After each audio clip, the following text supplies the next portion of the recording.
mission that you're going to get to hear about, which he is starting today. It's remarkable. It's remarkable what people can do. It's remarkable what people can get inspired to do, and it's remarkable to have an opportunity to be inspired. So that's your job as the audience today. Find some way to be inspired, because you're going to have plenty of opportunity. Sir Robert Swan.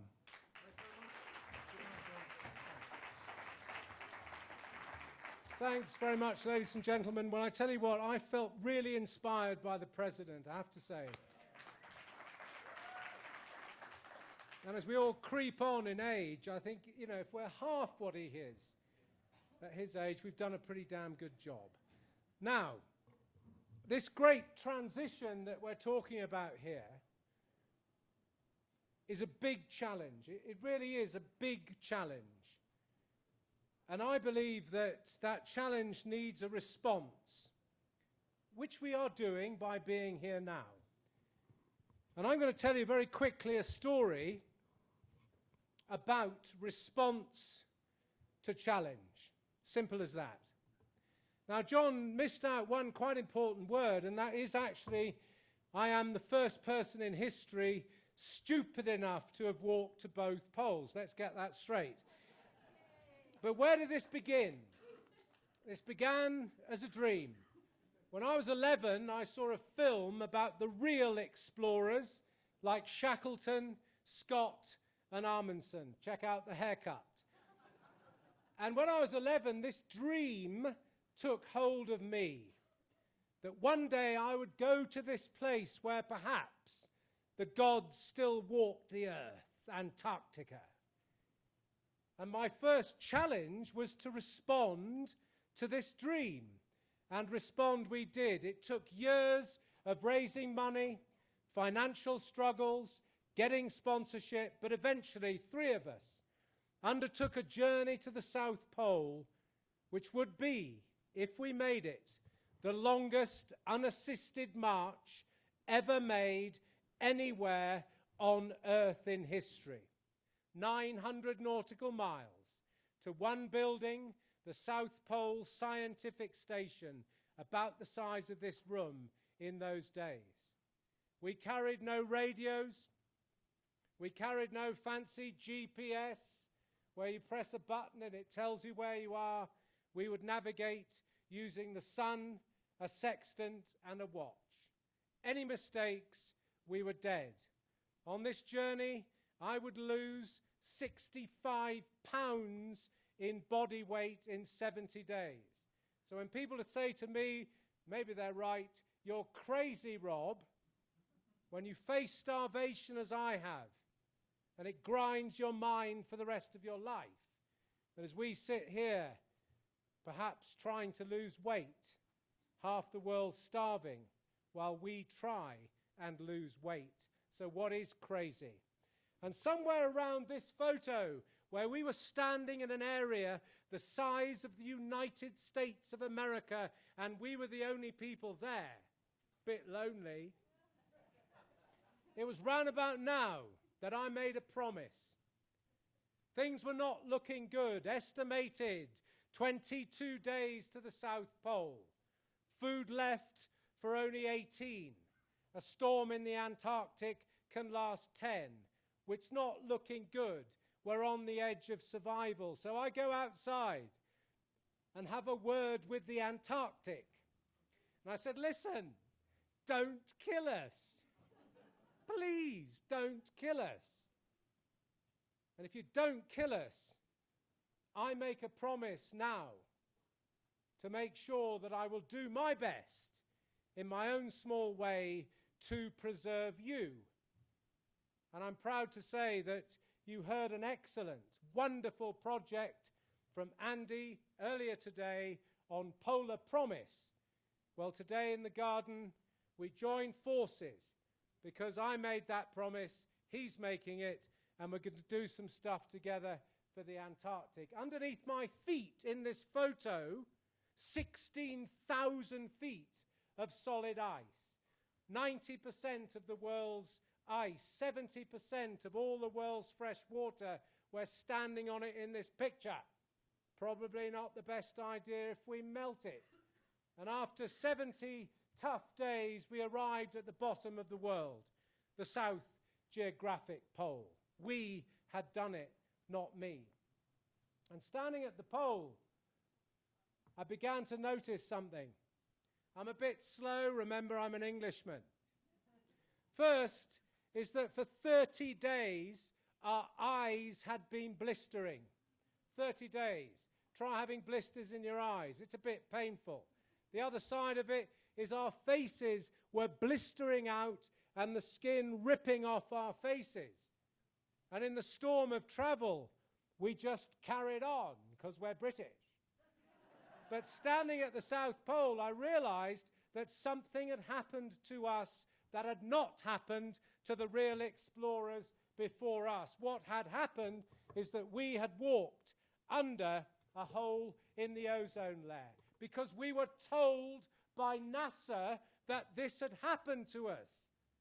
This was the first challenge. What would our response be to this challenge? Head north.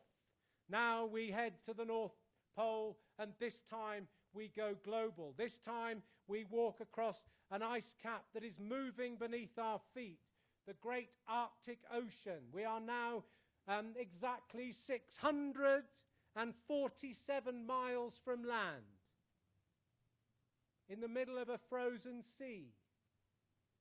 And suddenly the entire ocean melted beneath our feet 4 months before it ever had.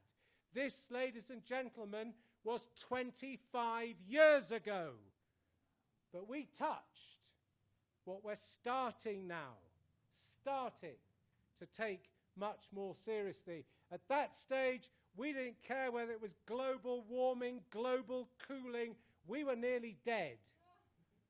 And we fought our way through this ice and stood at 90 north, the pole itself.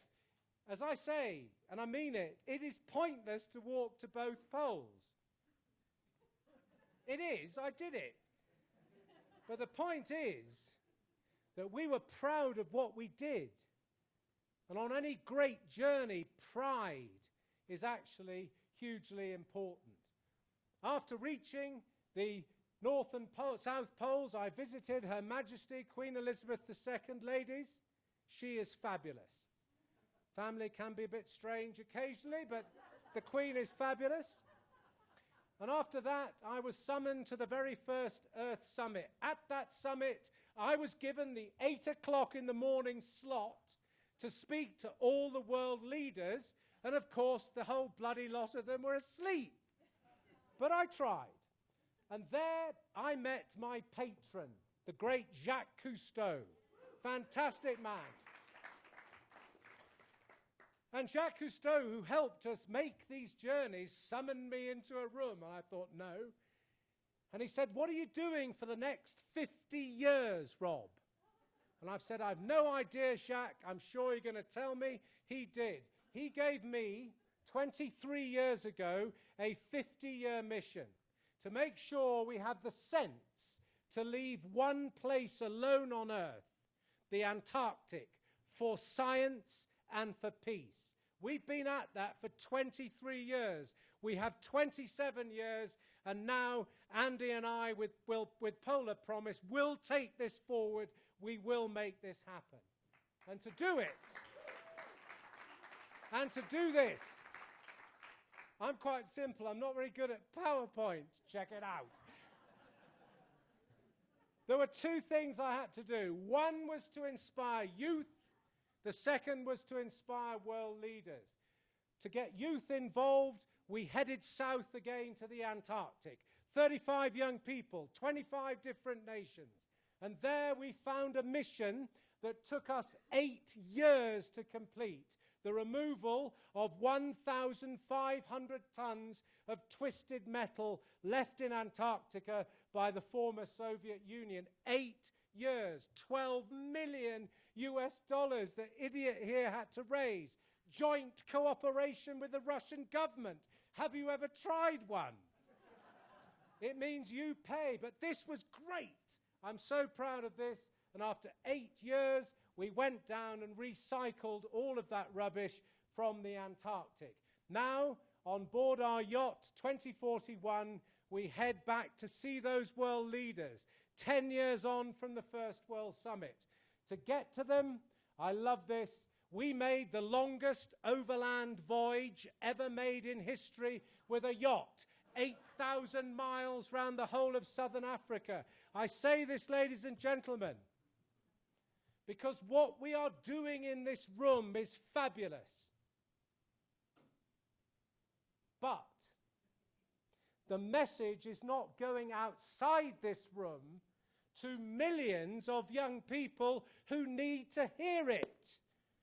So in this world, to inspire, you've got to go a little bit crazy. And I tell you what, this worked. These kids had never seen boats. We got 1 million young people to come and see us on our voyage towards seeing the world leaders. We got there 10 years on from the first World Summit. Then, as my mother said, and by the way, ladies, she's 99 and going strong. And I was her number 7 child. Imagine having me as number 7. Sorry, Mum, I'm out of here. But as my mum always said, not sure, Rob, what you did in your last life, but it can't have been that good because you keep on getting challenged. So just at the end of the Second World Summit, NASA told us this. We need to listen to NASA. We need to listen to science. So in 2002, we hear that the Larsen B ice shelf is now disintegrating, a very small ice shelf in the Antarctic. Response to that challenge, yes. Right, what are we going to do? Jacques Cousteau's gone, so I've got to think for myself now. First, in order to preserve Antarctica, we've got to make it not financially worth going there. To do that, if all of you do a great job on renewable energy, it won't make financial sense to go and exploit Antarctica. Number one. 2, to inspire young people on the use of renewable energy, I made a commitment to build stations, small education stations around the world running only on renewable energy, especially, and I feel they're not being mentioned as much as they should in this room, teachers. To inspire teachers to inspire their children in the classrooms on this issue. So first, we build our first education station in Antarctica. There are massive plus points working with the Russians in the Antarctic. Apart from you remove 1,500 tons of garbage at $12 million, they allowed me to build this little station in Antarctica. It runs only on renewable energy, and it's connected for teachers around the world. India is a really important country. And rather than going to India with a yacht or in a limousine with a sort of white suit on being British, I decided to get on a bicycle. I think it's really important that all of us remember to be relevant in this great transition. It's quite easy to stay where you are, focused, battling, trying hard, and forget sometimes to be relevant. It took 5,000 miles on a bicycle around India, which is much more dangerous than walking to both poles in your underpants backwards. But it took that to engage with young people in India. We built our second education station at a tiger reserve in the center of India. We get hundreds of thousands of visitors who come to see the tiger, but they see our education station on renewable energy at the same time. And also, we've managed to power some schools. And Leicester, I hope you're here somewhere. Leicester, we've been firing up a few of those pumps you mentioned on solar around some of the schools we're working with. Also, we've put our third education station at the northern tip of India in Ladakh, which is being smashed by flood waters from the Himalayas. Conrad Anker showed us the power of that in his wonderful presentation. It's happening. Some of these people are dying because of it. We need to listen. but also, I love this picture, by the way. It's fabulous, isn't it? Giving villages solar power off a solar grid, and again, helping them with some of their technologies. Every year we go to Antarctica. Every year we head south to report on the Antarctic, engage a lot of young people from India, a lot of young people from China, but especially, and I know Sally's always proud of me because I try hard on this, I engage fabulous girls from nations you would not normally imagine went to Antarctica. In this picture we have Botswana, Bhutan, and Sri Lanka. And these girls go back as champions on the issue of renewable energy. I love this picture. These guys could buy Australia. No question. If you ever want to see somebody panicking, it's the man in red. Why? Because these guys who own the UAE came to say, how can we help? I said, I wanted to say, well, how about 100 grand? I need to fix the engine on the yacht. But I thought, no. Let me do something that matters here. So we engaged girls for the first time from the Middle East, started with Dana, and over the last 3 years we've had 46 girls from the Middle East on our expeditions to the Antarctic, the first from their nations. If you think it's hard walking to both poles, try and get a Saudi girl on your expedition to the Antarctic. We did it. We see what's happening there, and things were going well. Trying to preserve Antarctica, inspiring young people, and then, bang, the last challenge for a while. NASA have informed us, we heard about it on a few occasions, that the Western Antarctic ice sheet is melting.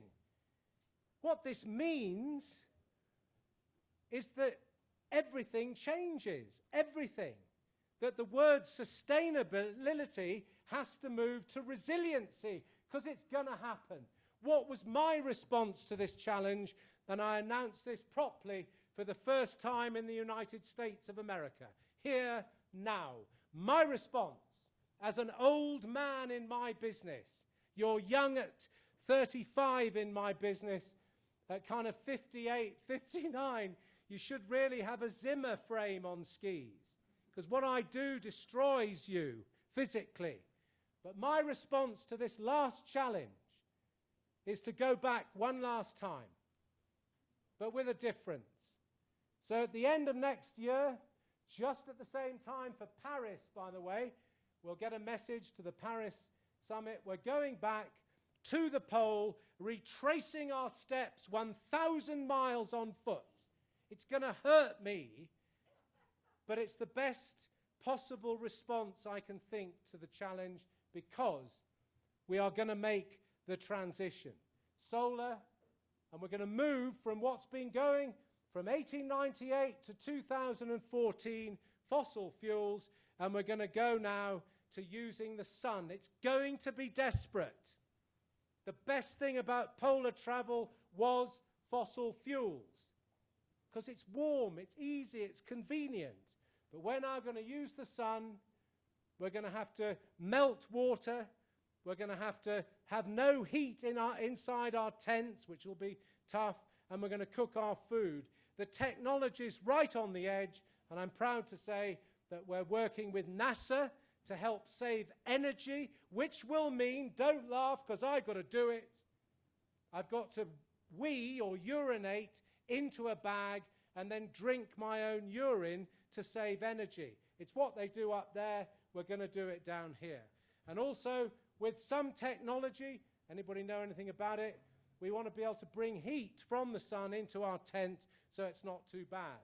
And I'm proud to say that my son, Barney, who's 20 now, he will be joining this expedition in order to be engaging two young people.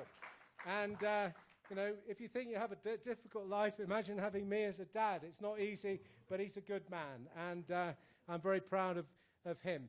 Finally, hope. Sylvia Earle gave us hope at the beginning. Lester Brown gave us hope. There's been such great stories here. of hope. I love James Farrell's, investigated voyage. I just love him. James, wherever you are, good stuff, mate. Absolutely spot on. But I challenge you now as I finish. What is our response to this challenge over the last few days? We need to step it up. And those are normal words, isn't it? Step it up, do your best. But please, if I'm going to go and freeze my balls off again, will you please step it up? So when you leave here, just go the extra step, please. In all you do, it's wonderful stuff. But when you're driving home, you're on the aeroplane, just say, I'm going to go that one extra step. Thank you very much indeed for listening.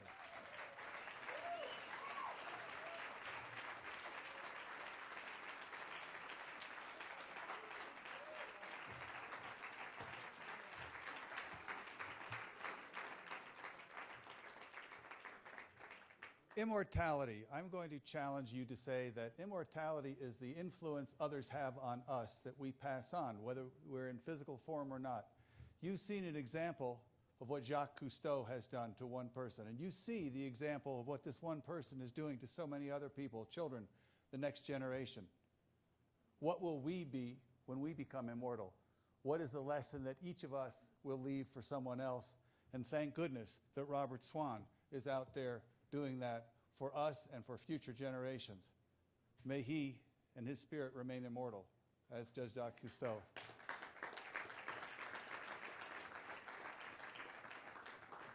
We're now going to hear a presentation on mobilizing political will by the grassroots.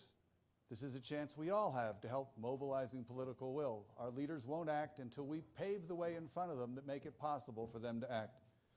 You're going to hear once again from Sally Ranney and Mark Reynolds, the Citizens Climate Lobby. So listen up. We're all going to become members of the Citizens Climate Lobby by the time this presentation is over.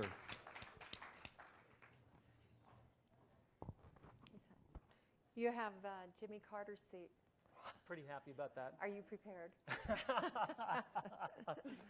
Are you prepared? We're not going to show the video of Bill McKibben. I apologize, but when it came to us, the quality is so bad that by the time we would have put it up on the screen, it would have been just pixels, and it just is not, we just can't use it. So I apologize for that. So I want to introduce Mark Reynolds. And when he became the executive director of CCL, there were, I understand, 6 chapters or groups and about 24 volunteers. Right. And you joined them in 2009, is Right. that correct? Okay, and now there are 179 chapters with 6,000 volunteers. And you're in 50 states, correct? Correct. And you have also, you're an expert on carbon pricing, I understand. And you're an expert in building grassroots support, which is what we need on this issue of climate change. And you also, you were a director of some publicly traded companies in Canada and the US. So please welcome Mark. Thank you.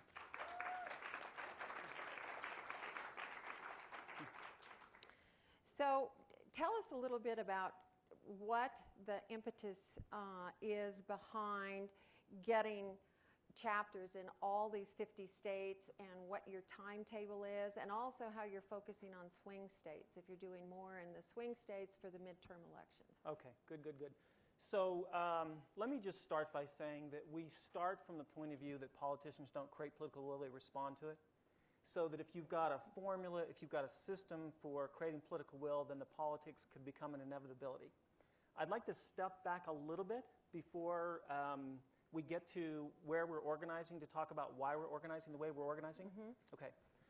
So our founder is a guy named Marshall Saunders, and he actually came to this issue not through climate change, but through poverty.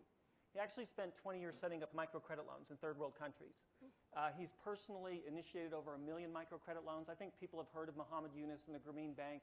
You know, you go to the poorest of the poor people in the world, you lend them small amounts of money, they start a small business in their community, they pay it back, and then all these families lift themselves out of poverty. So he was actually just going around trying to do everything he could about poverty when he saw an inconvenient truth and realized that there was a good chance that everything he'd done to impact poverty would be undone by climate change. So his first reaction to that was to go to Vice President Gore, ask him to train him as a Climate Reality Project presenter, started doing that fanatically, made 43 presentations in 10 months, but started to worry after the third presentation because he talked to a group of people. They were enthusiastic about changing their light bulbs, driving a smaller car, buying local.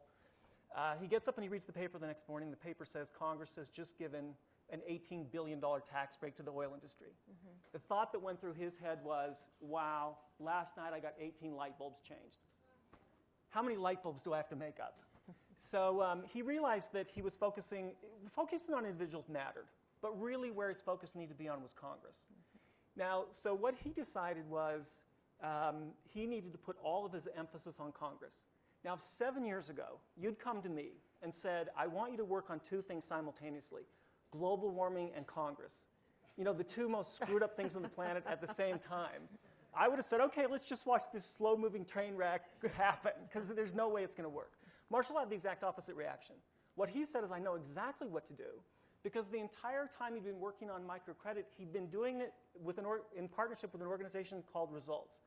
And they proved something really interesting. Here's what they proved. They proved that if you organize people by congressional district, so if you're in the district, essentially your member of Congress has to see you. If you then train people, you can't give people talking points. You've got to give them a system where they incorporate it, so if they ask you about China, about jobs, about the economy, about how do you compare a carbon tax to cap and trade, they've internalized the comments. But then you've also got to give people a good structure of support, so if they do something last month, they'll do something this month. Going to a march isn't enough. So what Marshall said 7 years ago is what we simply need to do is replicate that model. And that's what we did. We started forming volunteer groups. And when I got here 5 years ago, there were 6 groups. We thought we were pretty formidable. You know, who has 6 groups in congressional districts and 24 active volunteers? But a really interesting thing happened. At the heart of our model is volunteers taking on, creating a relationship that is a relationship of partnership with their member of Congress. Not just the ones they like, but the one they have. So we've been to Eric Cantor's office 11 times. We've been to Paul Ryan's office 5 times. We've been to Senator Inhofe's 3 times. Now, that was an interesting first meeting. The volunteers in Oklahoma call me and they say, what do we say when we get there? I say, just put your hands up and say, we come in peace. You know, we'll just start there. So what we simply did is we started with a model that had already proven that it was effective with Congress and then applied it to climate change. So up until last year, our goal was always to get double the size of the organization. This year, we decided we need to get into every congressional district. We're in about 380 of 435 right now, so there's very few districts that we're not organized in. We did make some strategic decisions a couple of years ago that Senate finance was really important for what we were trying to do, and also ways and means. So we made some strategic organizing efforts at that time, but now it's just trying to fill out the remaining districts. And do you have people constantly signing up? I mean, how quickly is this growing now? It's still really explosive. There's 2 things that happen. One is every time Jim Hansen gives a talk or writes a paper, he says, if you actually want to solve the problem, the most important thing you can do is join Citizens Climate Lobby. So that's helped a lot. You know, on our website, he's listed as being on our advisory board. We call him the head of sales and marketing.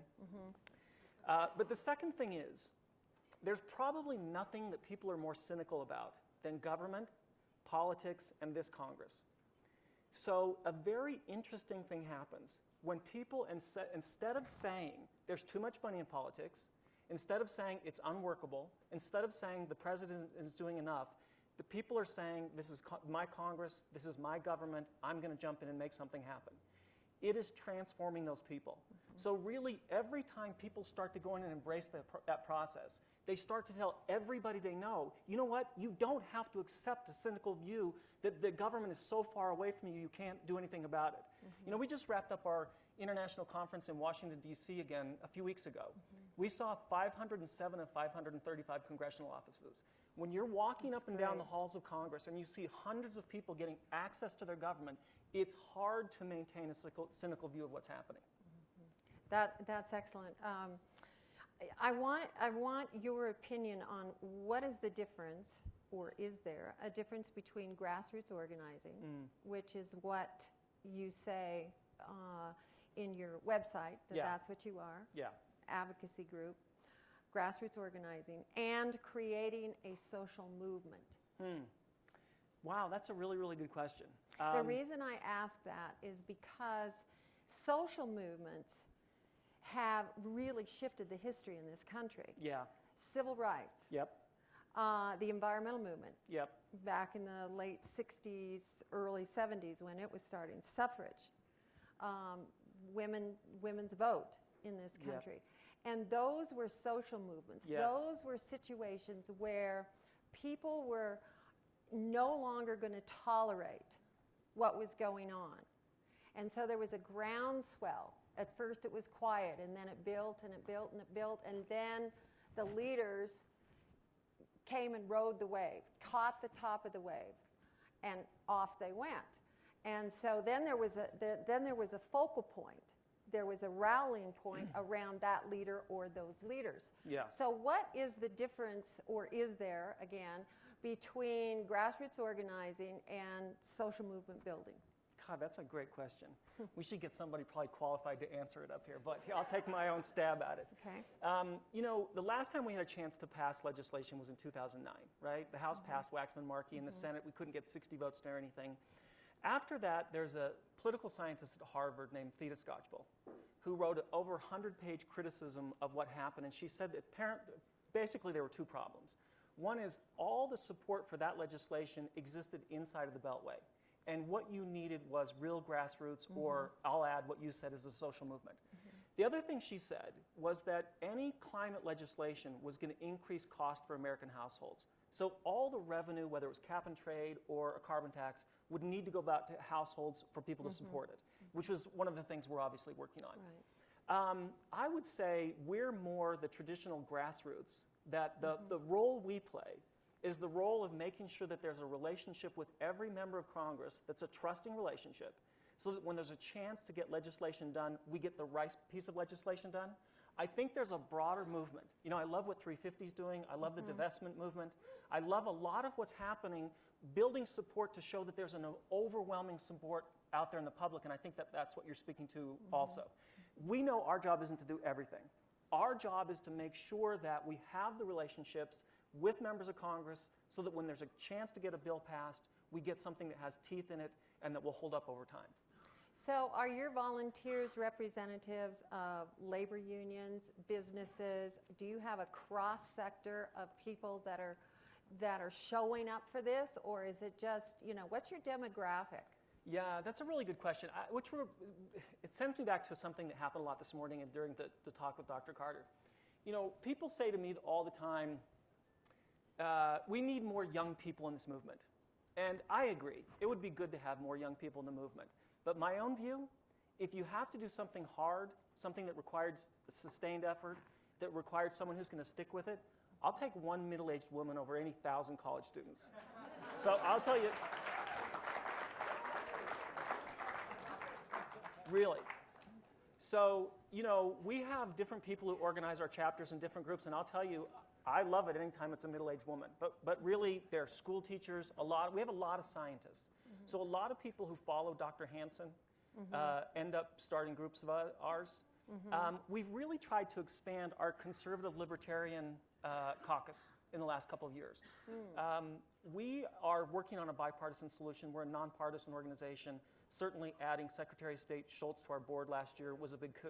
So I don't think there's another organization that's trying to work on solving global warming that has both Jim Hansen and Secretary Schultz on the board. So we're really trying to expand those areas that give us more access to business, religion, military, and Republican volunteers and organizations, because if what we do is continue to offer legislation and it's only Democratic sponsored and only Democratic supported, then all it does is feed into the mess that's already there. What we're really looking for is a nonpartisan bill offered by both parties, or one that's initiated from the Republican side of the aisle.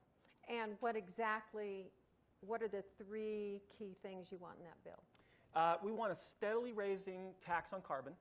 And, you know, I think, you know, anybody in this room knows that 97 to 98% of climate scientists know that global warming is a function of burning fossil fuels. Most people are unaware that there's that same degree of consensus with economists that the fastest way to respond to it is to put a tax in place. Because what economists study is incentives, and what they want is incentives driven throughout the entire economic system. So we want a steadily raising tax on carbon. We want all that money to be returned to American households. So why do we want all the money going back? Well, first of all, if costs go up, the public isn't going to support it if they don't have a way of dealing with it. And if we give all the money back, most people will be able to deal with increasing cost. The people will have some difficulty, the people that have 5 or 6 houses and a couple of airplanes. Also, many Republicans have signed Grover Norquist tax pledges that obligate them to not vote for any legislation that increases the size of government. If you give all the money back to households, you're not growing government, so they can still honor their pledge and do the right thing. And then the third thing is, a theme throughout this conference has already been, is the market signal.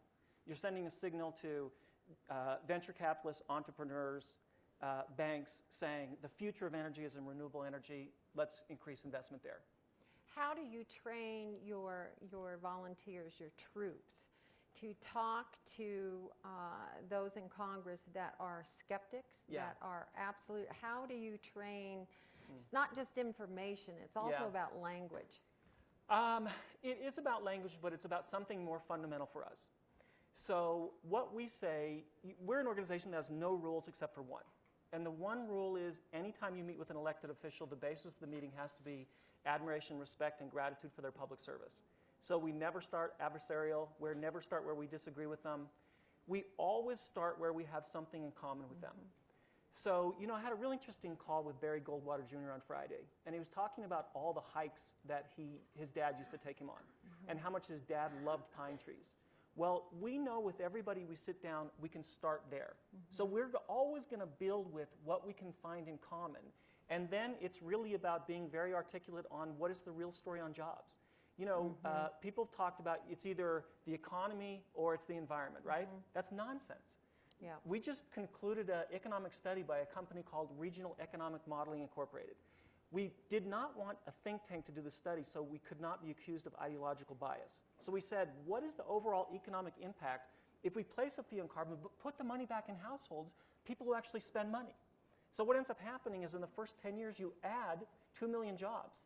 In 20 years, you add 2.8 million jobs. GDP grows.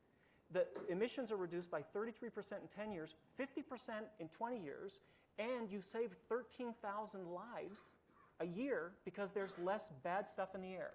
So, you know, what you want to do is make the argument where it's appealing to different people. Some people don't believe in the science, but they certainly would like the economic benefit of more jobs. Some people don't believe in the science, but their faith tells them that they should be good stewards of the planet. So a lot of our work depends on doing a lot of research and knowing what that member's view of the world is, so we can start where they are and bring them along. In what states do you have the most troops? California, because that's where we started. That's where our headquarters are. So California. we started there. So we started strong on the West Coast and the East Coast, but it's been explosive, the growth. We have every congressional district in Nebraska covered, everyone in Michigan, everyone in Iowa, everyone in Wisconsin. We're growing in Texas. We're pretty strong in Florida. We need to be stronger in Mississippi and Louisiana, some states that have a little more fossil fuel jobs. But you know, we'll have every congressional district covered by the end of this year, and we'll continue to build groups after that. Are you focusing a little bit more right now on swing states for the midterm elections? We're not. We're not. Why? We don't engage in elections at all. We have a C3 and a C4, so we could engage in elections. But our job is to be successful with a member once they're elected, and there's nothing that would potentially polarize your relationship with a member of Congress than campaigning against them. So we figure our job is to work with who's there. And so we stay out of the election part of it, and we work entirely on the side of building a relationship with who's actually there. So you're really trying to move into a bipartisan profile. Yes. And in your demographics, how many Republicans compared to Democrats and independents do you have in your volunteer force? Oh, God. So this was an embarrassing answer a couple years ago. So did you ever read the book Watership Down? Yes. Okay. Well, for those of you who didn't read Watership Down, it was a book about rabbits. And the rabbits had a very simple counting system. It went 1, 2, 3, many. So a couple of years ago at our national conference, we asked everybody who was Republican to raise their hand, and we had many Republicans.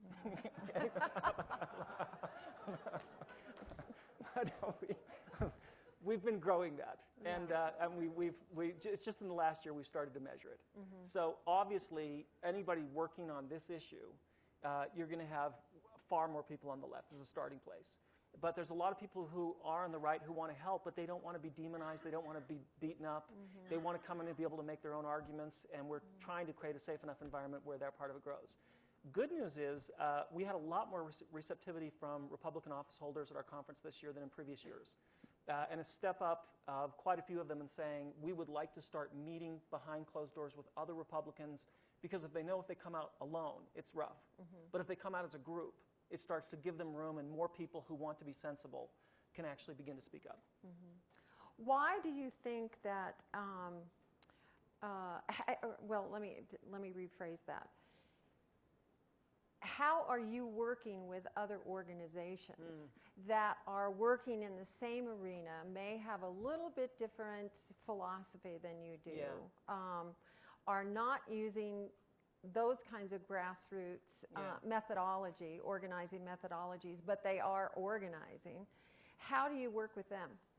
You know, we stay in regular touch with 350, obviously, and to a certain degree with Big Green, but we have really been focusing more on trying to build coalitions of people on the right, because we have to get Republican votes.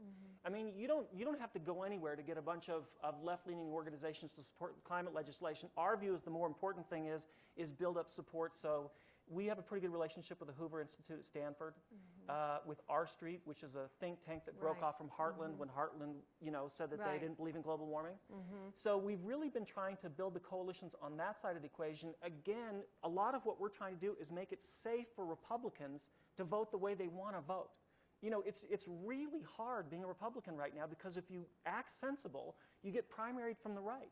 I mean, Eric Cantor gets primaried from the right? How does that happen? Yeah. But nevertheless, that's the political reality that it is to be a Republican right now. So we're trying to work to create more room, more atmosphere, so that when there's a room for them to speak up, they'll be more supported by people who have conservative credentials. Right. I'd like to open this up to the audience for questions. Do we have a mic back there? We've got a mic. Okay, here's a question over here.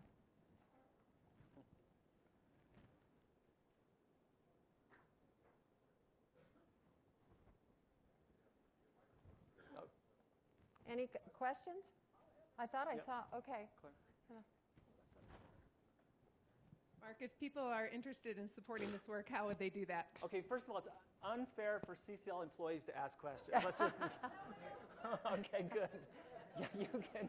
A question here? Yeah, no, let me answer that one, though. You could go to citizensclimate.org, and actually we're doing a training of a new Aspen chapter tonight at ACES at 6 o'clock, so obviously anybody's welcome to come to that. But, all right, plants in the audience, go ahead. Full disclosure, I am a member of CCL New York, but my name is Claire Vondrich. I'm a account director for climate and energy at Fenton Communications. I've been passionate about this carbon pricing issue for a while, even to the point where I've befriended many, in your definition, conservatives. And one of those conservatives is Eli Lehrer, who left Heartland Institute in a moment of anger and frustration at how far that organization had gone. They had these wild billboards that were likening climate believers to Ted Kaczynski in a very bizarre way. So he left and he started his own thing in DC called R Street. And he's working behind the scenes on carbon pricing. However, his preferred alternative formulation for distribution of the revenues is a tax swap. CCL is very married to this notion of fee and dividend, returning 100% back to the people. Is there any room for flexibility in that formulation? Because it seems that different parties have different ideas about how that revenue should be distributed, ranging from R&D to building infrastructure. Yeah. So I'd love to hear your comments on that. Okay, great. The answer is there has to be, because our ultimate loyalty has to be the physics of the planet. That's got to be our primary loyalty, right? we first of all got to say we have to do whatever we have to do to price carbon to quickly and significantly reduce the amount of CO2 in the atmosphere. You know, the British Columbia model was a combination of some corporate tax reductions and then mostly a dividend to low-income earners so that they could deal with the increase in costs. There's a lot of conservative economists who support this idea. Most of them prefer a tax swap. So that's what Professor Mankiw, who was George W. Bush's economic advisor, Art Laffer, Reagan's economic advisor, Douglas Holtz-Eakin, McCain's, all of them prefer some type of tax swap. Now, one thing that's interesting is Secretary Shultz agrees with us 100%. And he says you should do the most transparent thing, and the most transparent is to give people back a dividend. And he, in fact, says, Secretary Shultz says, if you give the money back to households, it's not a tax because taxes grow government. It's a fee because it's something that doesn't grow government. But the answer is there's got to be some flexibility. Yeah, we will fight till the very last moment for what we think is the most efficient solution, not just for the United States, because it's also the easiest thing to harmonize internationally. So that we will work with all we have to that. But you have to ultimately have loyalty to the physics of the planet, and so that determines that you've got to have flexibility. Yeah, good question, Clara. Is another question back here? Thanks so much. Jeff Greenfield, Third Sun Solar. Are you all aligned, or can you comment on Bob Inglis's proposals and how that differs from the ones you guys are promulgating? Yeah, so we work very closely with Bob. He was the keynote speaker for our conference this year in Washington, D.C. Bob does prefer tax swap. And he also believes that if you pass a bill that you have to give away EPA authority to do so. I'm not as comfortable with that as he is, but we are very, very close with Bob. He's probably one of the best reasons we've been able to create a lot of allies with conservatives is because Bob has been so great and such a good ally for the organization. There's another question right here. Yeah, I mean, for those of you who aren't familiar with Bob Inglis, when he, in 2009, was living in one of the most conservative districts in South Carolina, wrote a carbon tax bill. So the Miami Herald asked him the question, how can one of the most conservative congressmen in one of those conservative districts in the country be offering a new tax? And his answer was, if you're not going to do the right thing, go home. We decided we were all in with him at that moment. Yeah, got that. I saw the 5 minutes you said. Yep. Okay. Hi, Mona Newton. I'm the director for the Community Office for Resource Efficiency here in the Roaring Fork Valley. Just a couple things. One is calling it a fee is much better because people don't like taxes. Mm-hmm. But my other question is, you've met with a lot of various Congress people, and what kind of pushback have you gotten from them? I mean, and other groups as well, because Citizens Climate Lobby, you know, that automatically gives you a red flag. Yeah. So. We used to get pushback on the jobs area from Republican. Actually, this was interesting. So we started lobbying on carbon fee and dividend or revenue neutral carbon tax right after the failure of Waxman-Markey in 2009. Initially, the pushback from Democrats was, hey, we just got our butt kicked because we tried to do something big. Leave us alone. We don't want to do big things anymore. Ask us for some little energy efficiency bill. But don't ask us to do big things. And they were angry, really angry that we said, no, we've got to do something economy-wide. Republicans were saying, this sounds like a free market principle, but it sounds like it'd be a job killer. So every time people would bring anything up, we just kept doing the research. And the research always showed that it's actually a job creator, and it's taken quite a bit of time for the Democrats to start coming along. You know, in the House, there's 3 pretty good bills right now. So the Democrats are coming back. The Republicans are not pushing back on the job stuff anymore. There are some of them, not as many as you think, who don't recognize the science of what's happening. So those discussions are always interesting. When they start with, well, you know, I don't know why we have to ruin the economy when the science isn't settled and blah, blah, blah. But there aren't as many of those as you think that there are. I mean, we literally sat down with almost every office this year, and so you get to find out where they are, not where other people say they are. Yeah. One more question. Yeah, okay. Hi, Russ Doty from Independent Journalism. Question about public utility or public service commissions. Are you doing any work with those commissioners, and if so, what? No, we're not. We're doing what we're trying to do and trying to do it as the best we can. I'm one of those people who believes that you can never overfocus an organization, but you can underfocus one. So we're very much focused on Congress and people who can influence in Congress. If you want to talk to me separately about how you think those people could help us to influence Congress, I would love to have that discussion. But all of our work is about what can we do to move this Congress along. Thank you. Well, we're out of time, and I have one more question for you. Australia made great headways Yes. on carbon tax, and then it was reversed. Yeah. Are you thinking about any kind of legislation that tries to put a safeguard on that happening?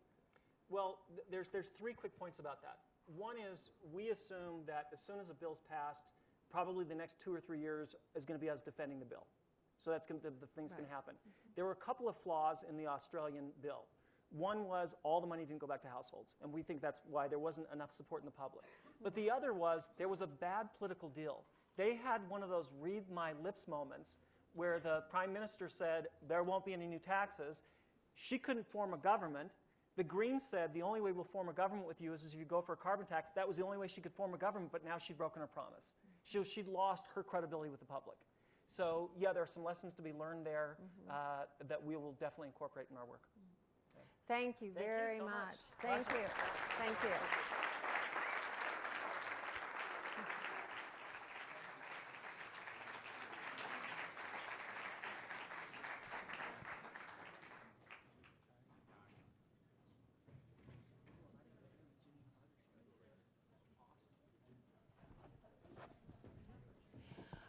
We have a 3 to 4 minute presentation to all of you by Andy Quiet, who is the Secretary of American Renewable Energy Institute. If you would please welcome him. Thank you, Sally. When we're gathered here with you, this is usually all about the cause for which we assemble. But there comes a time when we need to share with you a little bit about our relationship with you and about the American Renewable Energy Institute and how we'd like to deepen that relationship with you. By doing that, we feel we can advance the causes that we all share. I'm basically a behind-the-scenes guy dealing with organization and structure with AREI. Oftentimes when people come to our day and they see this, they think there's an appearance of massive resources. This conference is put together and run on a shoestring budget. It's done by very capable people who manage very well and who have the support of a large number of volunteers without whom this event would not happen. A few years ago, Sally and Chip realized that our day, as great as it is, bringing all of us together to share in this way was not sufficient because we are preaching to the choir. And so they felt they needed to form AREI, and we have spent now 3 years laying a foundation for some programs that you can see on your bag art, on the bags you have, and you also have on your tables the AREI Diamond, which deals with those 4 programs. We need to do more, and we cannot do it without you. We have to do more than talk about the problem. Now, as Sylvia said, now we know. We get there through programs like this. Our knowledge must, however, be coupled with action. AREI wants to reflect and manifest what we feel and spoken about so eloquently here about how we live and love and the place of our heart and the place of our interconnectedness. Yes, we need to come out of the climate closet. We have to do more than talk to ourselves. That's why I'm here at the moment. We must reflect our congruity and non-duality in our very love of life itself. Our actions must reflect what we do with our knowledge and what we do to demonstrate to the world our interconnectedness.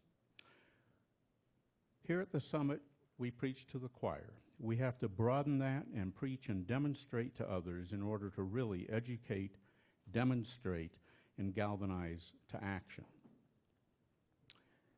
We want to have your involvement. If you look at these forms on your table, you can check off being interested in areas, and you can also check off donations. What's unique about AREI, you are experiencing here. We want to carry that into our programs that are described on the back of this one-page piece you have. We need to organize, educate, job create, serve as an incubator, and then galvanize people into action to carry it to the politicians. You've heard it over and over. We have means of doing that now, if underwritten in each of those areas. So quite simply, please donate money to AREI. It needs it, and it needs your help. It needs your personal involvement, expression of interest in our programs, and further communication. Your dollars invested with AREI will be skillfully and responsibly used and managed for all of us to further walk our talk. Simply put, there is no substitute for investment and underwriting. There is no substitute for good stewardship that results in action. Whenever I get involved with any nonprofit, I have two questions.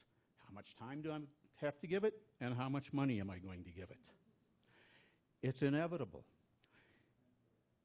It depends on the mission and on its importance. That's my answer. And all we've heard here is how important this mission is. Money is a form of soft connective tissue between us. I want AREI to be one of your top 2 or 3 philanthropic endeavors, charities, or nonprofits that you support. We ask you to demonstrate our connectedness by your action in making a donation to AREI. We accept gifts of all sizes, I assure you. We all have different skills and capabilities. The small gift is important, and yes, we will gladly accept the $1 million gift as well. Demonstrate we're one, demonstrate we're connected. You do that by your action and stewardship. To be the change, we must make that commitment. You do it by your giving. And you know, the amazing thing is, yes, it always does come back to the giver. If you're the vessel through which you give, it is magic. You are magnified. Your capacity is magnified. You can never see how it's going to happen, but it does. So look at those cards on the table. Please complete the card and leave it on the table. Give it to one of the folks at the door. We want to have your interest and your support. I thank you for your attention.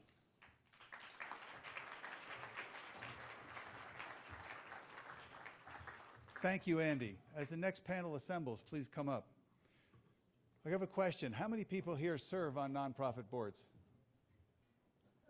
That's tremendous. How many people here contribute to nonprofits? So thank you, Andy, for what you do. Thank you for your appeal. And thank you for all of you for participating and help support this. You're now going to hear the session on, can a political agenda be achieved that meets the urgency of the climate crisis? Look for things that you can do.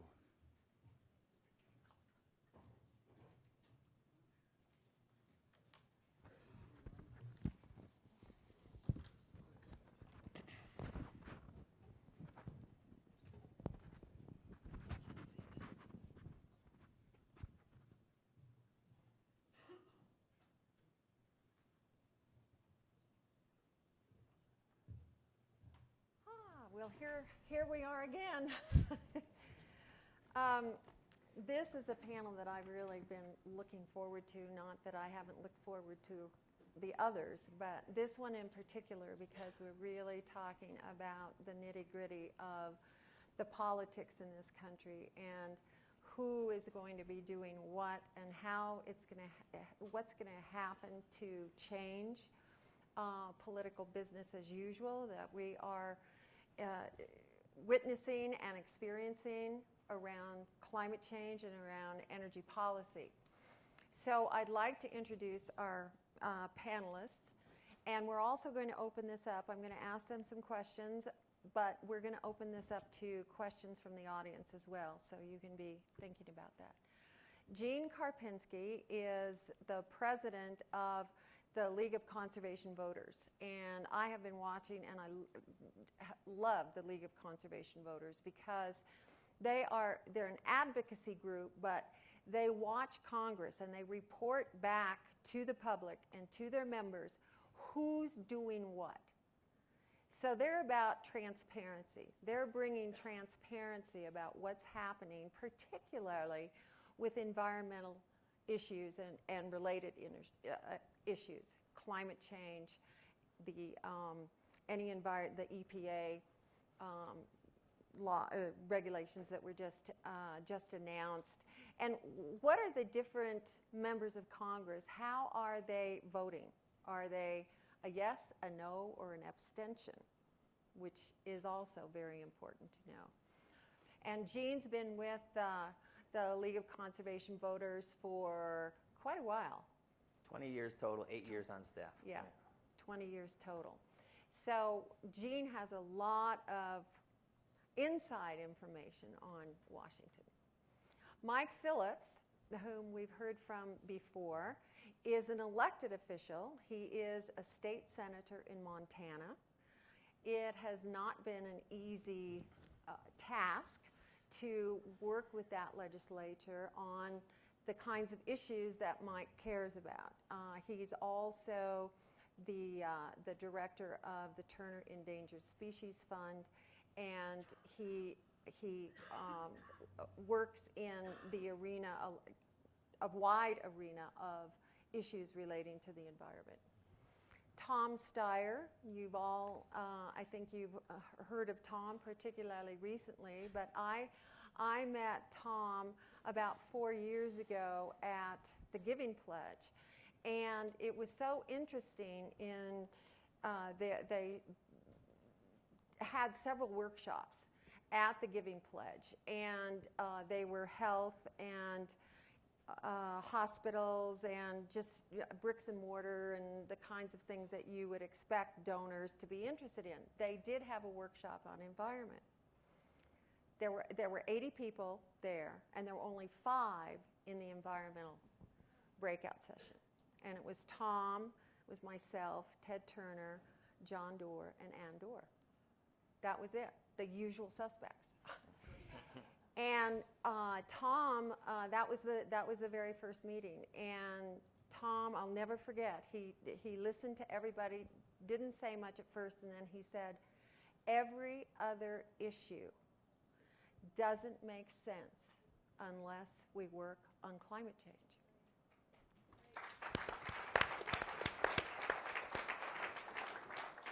And so since then, he's changed his life, changed his work.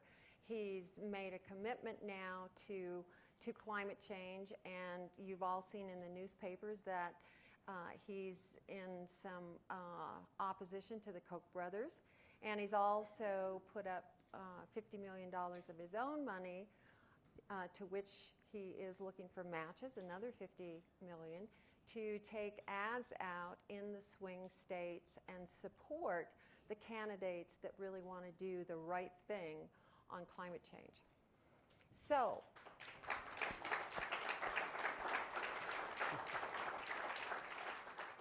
we also have we have a video from Tim Ryan, Congressman Tim Ryan. He's from the 13th District in Ohio. And he's been working, interestingly enough, with one of our board members, Dr. David Orr, who is with Oberlin College and runs the sustainability and environmental programs there. David couldn't be here today, but Tim is supporting Dr. Orr in a program to make Oberlin a sustainable city, not just a sustainable college, but a sustainable city. And so if we could play the video to start, is it ready to go?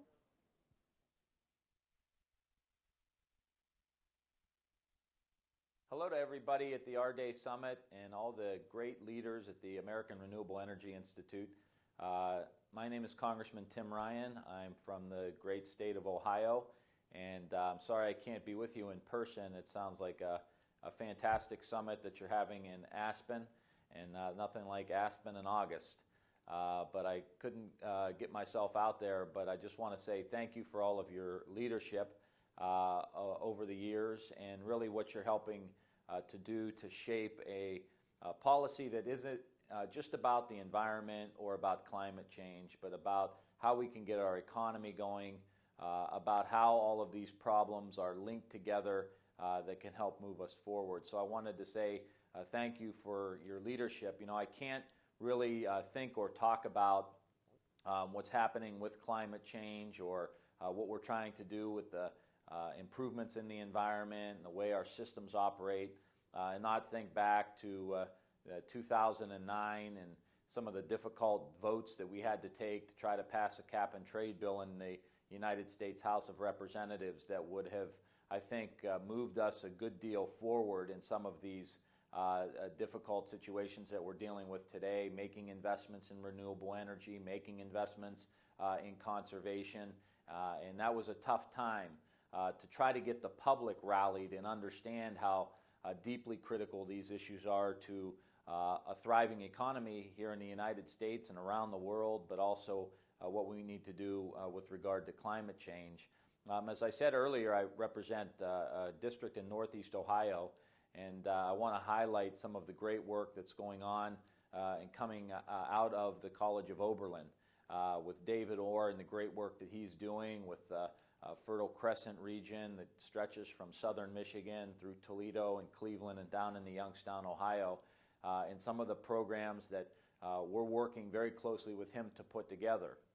Investments, and how do we take public investments and make sure that that money is being spent not only on conservation, not only on environmental efficiency buildings, not only for solar and wind and the renewable kind of initiatives that we want to push forward, but also how we're dealing with local food. How do we get public institutions to make sure that they're spending not new public money, but current public money to support local, sustainable, regional agriculture? This is the kind of interconnected approach that I think the folks in your organization and the people at this summit are really talking about. How do we begin to see all of these problems as interconnected? How is food interconnected with the environment? How is food interconnected with our healthcare system? How is health interconnected with our education system? And how do all of these things together put us in a position to move forward if we address these things as interconnected problems? And I think one of the key approaches moving forward in 2015, 16, 17 is that we need to start seeing these problems as interconnected. And if we don't, we're going to continue to have the same issues of trying to solve some of these large-scale problems and always coming up short. If we take a step back, if we slow down, if we become a little bit more mindful of how these problems are interconnected and see them at a fundamental level, we will begin to be able to make changes in an interconnected and interdisciplinary way. And that's really why I'm excited about the work that's coming out of this summit and the work that you're doing, is that you really are, I think, hitting the nail right on the head. The insight of seeing these problems as linked together and how the approaches moving forward must be looked at in that regard as well. You can't build resilient communities just by looking at one aspect of the community. You have to look at all aspects. How are the systems within the city operating? How's the transportation and infrastructure system connected to the urban agricultural system or the local regional farming system? You're doing all of this. And I hope that we can continue to work together on these issues of energy and food and conservation and making sure that we make these investments into the renewable energy economy. And let me just say lastly, I know in many states like Colorado and others out west, there are big movements for the environment. But I will say that in places like Ohio, we have an opportunity, I think, to be a leader as well in what's to come in the renewable energy movement. Whether you're talking about wind or solar, you're going to need an American manufacturing base that is able to manufacture those products, and we can do that in Ohio.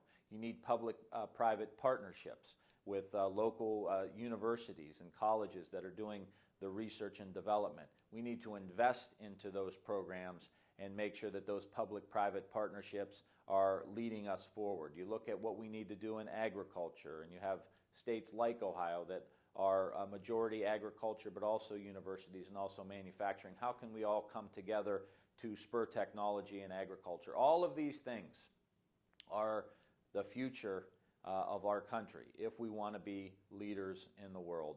And make no mistake that our dynamic system here in the United States is essential for us to create shifts around the world. Not that we're better than anyone else, but we have a system here that favors innovation, entrepreneurship, and can bring all of these together with the proper leadership. And I think when you look out into the country, in places like Ohio, but a lot of other states in the Union, people are waiting for a new movement to be built. One that teaches our kids about the importance of the environment, the importance of healthy food, the importance of awareness and attention and creativity and discipline. These are the kind of things that people are talking about in the world. They're not necessarily talking about these things, as you know, in Washington, D.C. And that's why we have to come together, build this kind of movement that is essential. And I saw the guest list at your summit, and great leaders who have been doing this a lot longer than most of us, like President Carter, are there.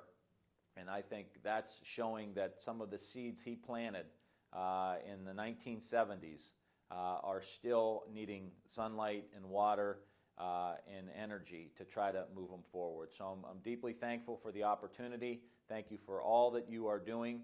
And my office stands ready to work with you very closely to move these initiatives forward. Thank you so much.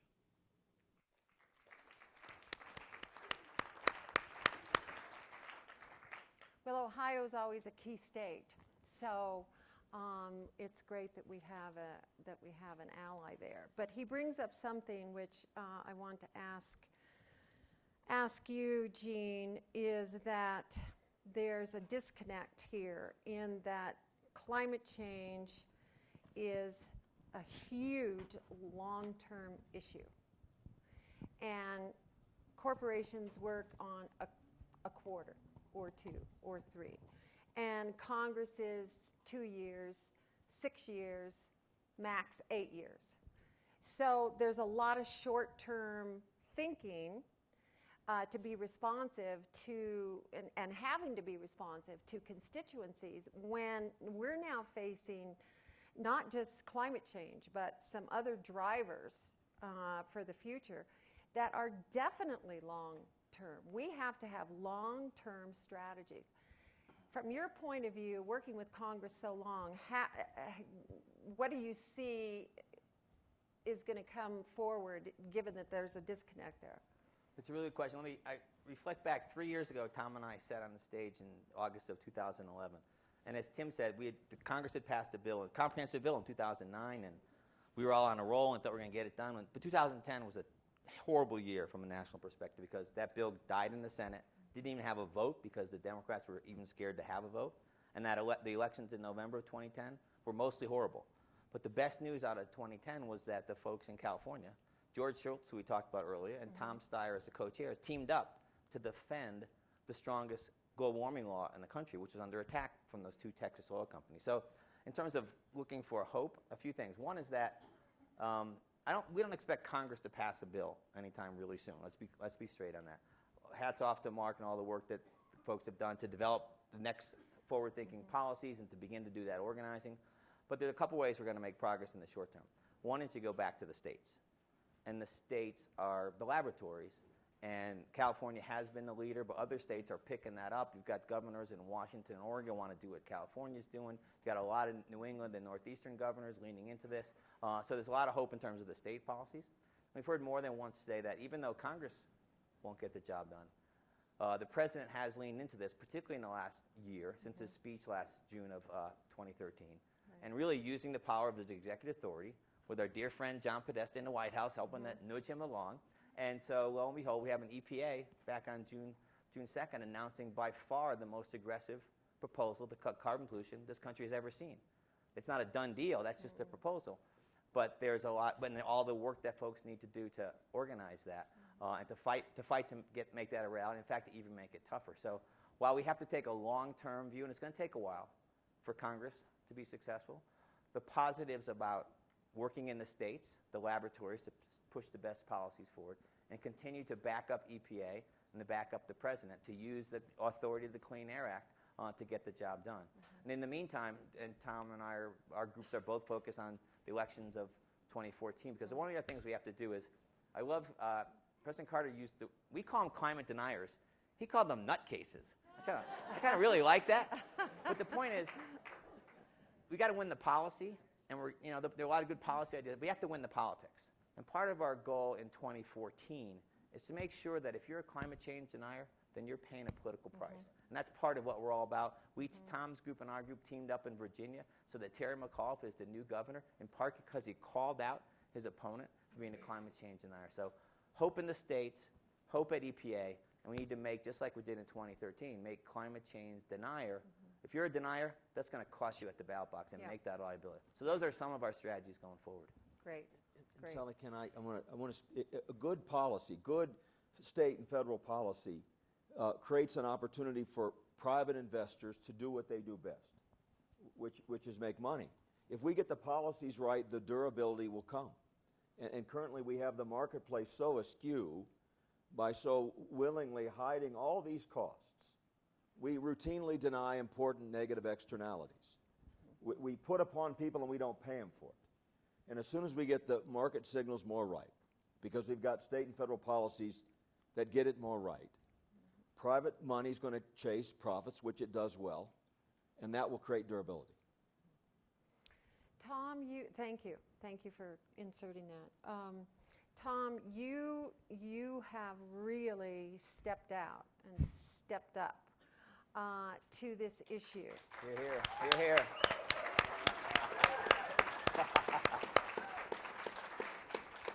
And anytime somebody does that at the level that you've decided to do that, is going to get a lot of heat and a lot of support. So when you decided that you were going to put up this $50 million, you were going to focus on ads and raise another 50. You were going to focus on ads. You were going to focus on the swing states. Why did you feel that that was the best investment right now for your money? Well, I left my job. Let me step back for 1 second from 2014 to 2012. I left my job as an investor at the end of 2012 because I felt that this was an overwhelming issue, and I felt that there weren't enough people who were trying to bring it to the urgent care that it needed from the American people. And not that I thought I was so special, but that I felt that there needed to be soldiers in that army pushing it forward and bringing it to the attention of America. And we looked to see what the jobs were. There's actually, we brazenly pirated a map from the Skoll Foundation showing who was working on energy and climate. And it basically had little circles, and the size of the circle, there was a circle for each organization, and the size of the circle was its budget. So there were scientific organizations, and there were policy organizations, and there were political organizations. And there were fantastic science organizations that we all know about that do great work. There were policy organizations that have been around for 40 or 50 years that are tremendous, that have great histories, great people, great programs, and really incredible capability. But when you got to the political part, there was Gene Karpinski. And not that I don't trust Gene Karpinski. We need more. But when you looked at the size of his circle, and you looked at the size of the circles everywhere else, you could see that he was much smaller. Honestly, his budget was a fraction of what some of the major environmental organizations are. And we looked and said, what is the means of social change in the United States of America? And for over 200 years, the means of social change has been politics, that human beings go and vote. We have a right, citizens have a right to vote, and everybody gets their equal voice. So that's why we were focused. That's why we decided that politics was the way for social change in our country. And I just want to make one other point about what I perceive as going on in 2014, which is this. I perceive this, and the first things that we did, as Gene said, we ran bipartisan, large coalition campaigns in California for propositions. Always bipartisan, always including business voice, labor voice, every ethnicity. But what we've seen and what we see in 2014 is how incredibly partisan this issue has become. And I know we keep talking about the need for it not to be partisan, and I understand that we really can't win with only one party. I mean, that's just the way the votes add up. The idea that we could win this in a single party in the near future, that is not the rules that can happen in the Congress of the United States. We can do all the things Gene said, but we can't win in the Congress of the United States. But if you look in the states, I'll just give you one instance. In Ohio, and I completely agree with the congressman, Ohio is a great state for clean energy. They have fantastic manufacturing capability. Yeah. They actually have created a ton of jobs. They had very good state rules about renewable portfolio standards and energy efficiency, which were put on hiatus this year in a very fast total party line vote and signed by the governor, so that those rules, and we're totally dependent on good policies, that include all the externalities, are on hiatus, so that the very state where we know it's important for jobs and the economy and doing the right thing currently has no RPS and no energy efficiency laws right now. So this is much more competitive than I think sometimes people think who live in states that are blue states. What I'm really curious about how the two of you have been working together in these swing states. I keep going back to this. How you've been working together. And then I want to ask Mike, from his perspective as an elected official at the state level, what he thinks about whatever you two are going to say. So let me take a random state of Colorado, where we both decided it's a priority. And as you said earlier, we do a scorecard. One of the things we do is we take scores at everyone, lifetime scores, annual scores. A guy named Mark Udall, your current senator, has a 97% lifetime score. And not only does he vote right almost all the time, he's a champion on the renewable electricity standard. So, and on a whole host of issues. He just leans in and is a leader. He leads sponsors of all kinds. He gets it. And his wife Maggie comes out of the movement as well. She gets it. It's a team that works all the time on this. 97% lifetime score. Cory Gardner, 9% lifetime score. So there's a sharp contrast there. And not by accident, as both Tom's folks and our folks said, let's figure out our short list of priority states. Colorado made that list for all those obvious reasons. It's as we sit here today, it's a toss-up race. Interesting to watch Gardner. He originally he was out there as a climate change denier. Now that he's being, and to his credit, Mark has actually been bashing him for that. So he's kind of wiggled with his words a little bit, but there's a sharp contrast. In fact, I'm going to use the occasion to show the and the other thing is there are these things called the Koch brothers. And sometimes the articles talk about the Koch brothers versus the Steyer brothers, but it's not the same. The Koch brothers are in it for their bottom line.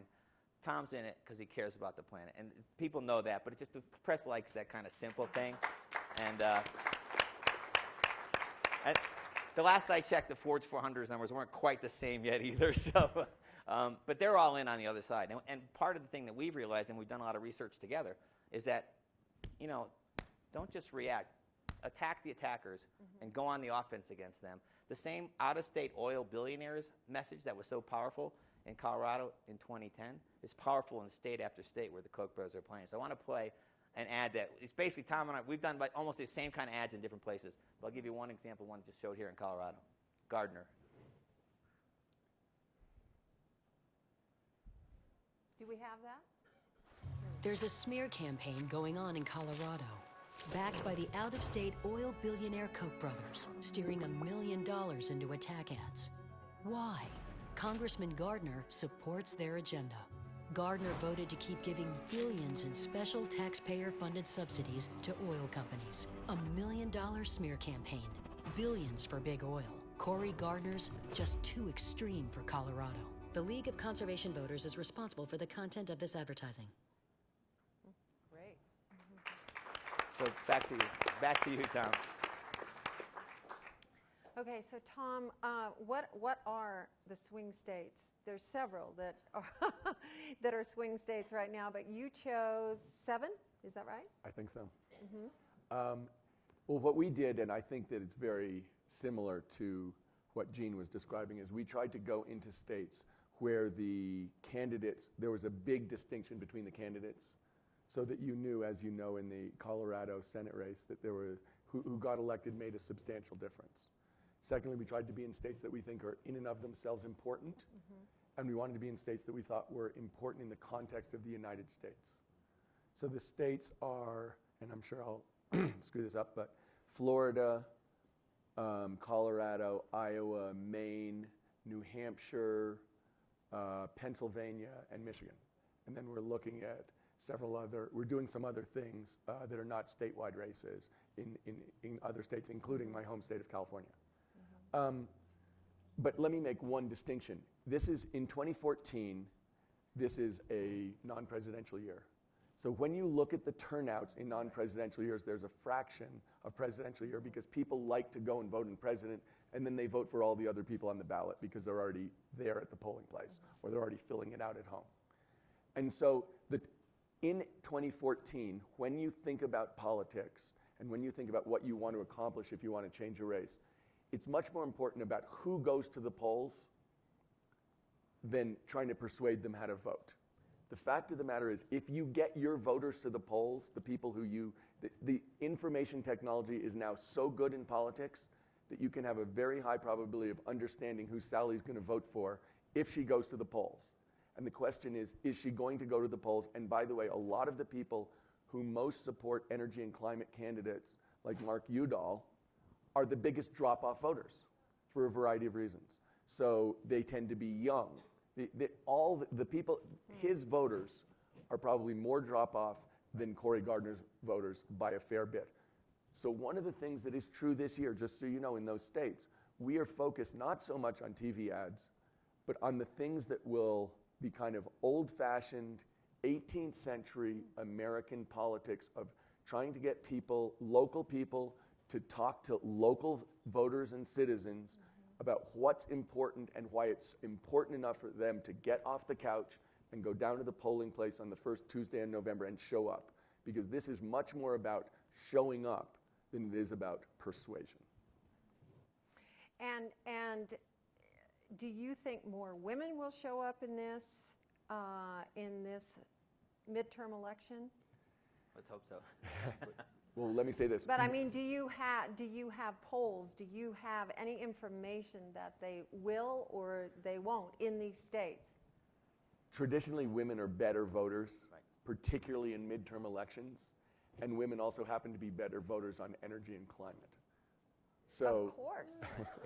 So that's right. But I want to speak Yes. about their strategy. Yes. Okay. Because I appreciate both of what they do. It's very, very important work. I can argue, I think, very effectively that Montana should be on the list. 25% of the nation's coal is found within Montana's borders. We've had a great Democratic representation in the United States Congress. We're about to lose a Senate seat that's been held by Democrats for 100 years. All of our Democrats stood in our House chamber during a joint session of the state legislature and spoke in favor of the Keystone XL pipeline. The entire room stood in standing ovation, except one Democrat. I could not get out of my seat and clap for John Tester when he spoke in favor of Keystone XL. So we still have a lot of work to do in Montana. We've got a renewable portfolio standard that's under attack. Now, on this notion of a big score with LCV, and Jean would know this, that's good. That's a big score from LCV is good. I'm not surprised Senator Udall's got it. At the state level, there's state chapters, Montana Conservation Voters, for example. I have a good, solid score with MCV. It runs at, say, 91 or 88, somewhere in there. If you run a big number, 98, the Republicans in my state don't pay any attention to you. They don't talk to you. They assume that you're a lost cause.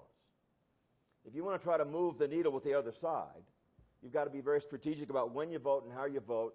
So you illustrate this capacity to collaborate and cooperate and find common ground. And I take pride in the fact that I don't have an MCV score of 100. That would make me a far less effective legislator than an MCV score of 88. So those are some thoughts on the strategy as it relates to the state of Montana. I have one other question, and then we're going to open it up to the floor for questions. I want to ask Tom about your fundraising efforts for matching your $50 million. How is that going? Well, we won't know for sure for a while. We've gotten a bunch of money. We have not gotten $50 million bucks. We have gotten a lot of people who I think will put in money alongside us as opposed to through us. And I'm not, because I think people like to, particularly people when they think they're spending a lot of money, like to feel as if they have some control over it and as if it's their effort. So I think that the question in my mind, the ultimate question will be, will we have enough money to run the programs that we think are necessary in these races? And the answer to that is definitely yes. And what do you see, for example, in Colorado? We've got, you're supporting and helping Mark Udall. What kind of arsenal does his opponent have? Well, I know, I don't have the numbers in my head in Colorado, but I do know what's been going on nationwide in the states where we're focused. And that is, I'll give you one number, which is the Kochs are supposedly spending $300 million this year on elections. I would say they have been up on the air since the first quarter of 2014. There are Democratic office holders who they're trying to get rid of, who have been barraged with negative advertising, literally starting in the first quarter and where it's continued the whole time, and there's been no real response. In a lot of these states, and it will be different at the end, but the spending ratio was 7-to-1 for the Republicans versus the Democrats, and there are many states where they've been up for months where the Democrats are just now, in July or August, starting to run TV ads.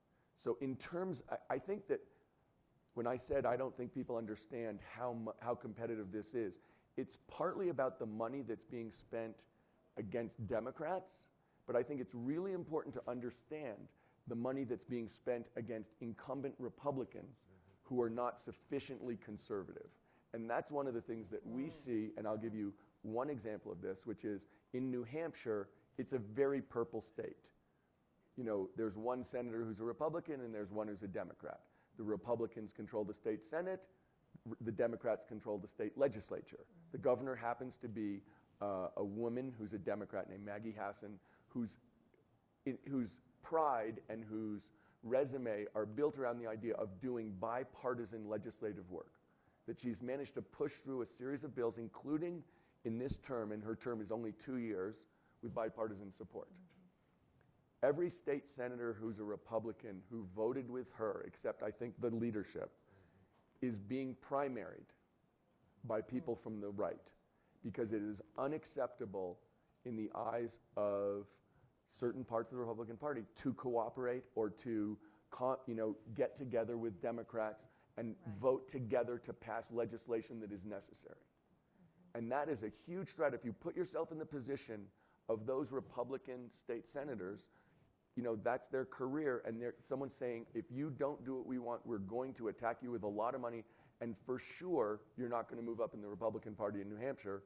And if you go the other way, you're going to have as much money as you want to run, and maybe you can move up in the leadership, and maybe you can run statewide. So that is actually the environment, the political environment in which we're operating. No, that's really very true. You asked about women, and obviously of the drop-off voters, unmarried women are one of those big segments of drop-off voters, as well as young people and Latinos and African Americans. But one thing that draws out women voters is women candidates. Yeah. So we didn't talk about this, just to flag, there are three interesting women candidates in the South. So you got Allison Lundergan Grimes running against Mitch McConnell. She's not one who even wants our support because she's in a different place on the issues we care about, but she's just running a fascinating race. In North Carolina, Kay Hagan, more money. Tom talked about the Koch brothers. She's had more money spent against it than any other candidate, over $10 million just in North Carolina, and she's still hanging in there. She's the incumbent. Yeah. And then I know there are a few folks from Georgia happen to be here. And Michelle Nunn, Michelle Nunn. is an incredible candidate, and it's a toss-up, tough Yeah. race. And so those are three fascinating races, and those candidates are all leaning into these issues in different ways. The two of them, not Grimes, but the other two, are leaning into these issues, calling out their opponents for being deniers. And I think having women candidates helps bring out that women vote for sure. Yeah. Okay, I would like to open this up to the floor, please. Questions? Okay. We got one right here. Mike. Hi, thank you guys, and my hat's off, Mr. Steyer. It's amazing your contribution and everyone, your efforts. I've been following these issues for a long time. Your question of the panel, can we get a political agenda in time? While I'm optimistic and supportive of your efforts, and I'm making a statement first and I'll ask a question. If I follow Jim Hansen, if I read Bill McKibben, if I take those things to heart, the a priori answer is no. We're not. We're not making it.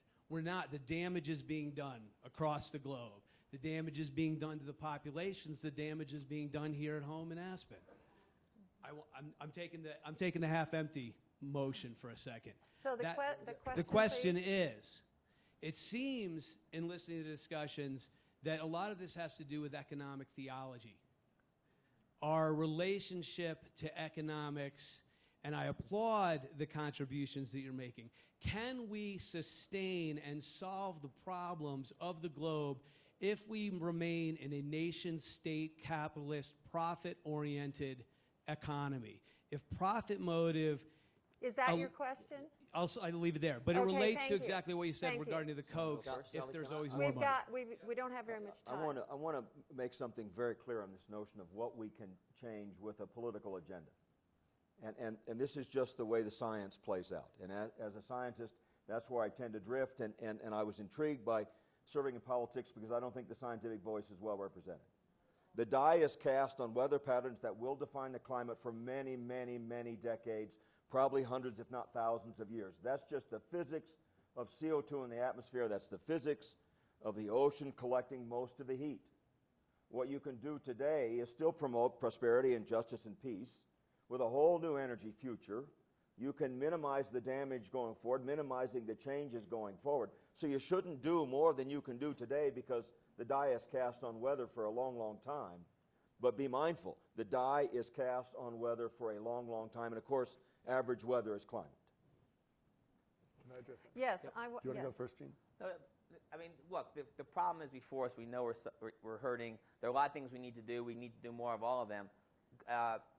Vice President Gore had I thought a fascinating piece in Rolling Stone about a month ago about yes, it's a challenge, but here are the things that are happening. Part of which is a lot of people in this room, the new clean energy economy, that's happening out there. And it's kind of going faster than we think in some of these areas. So there's reason to be half empty, but you have to look at the half full and plow forward. So, Tom, go ahead. Can I say this? Yeah.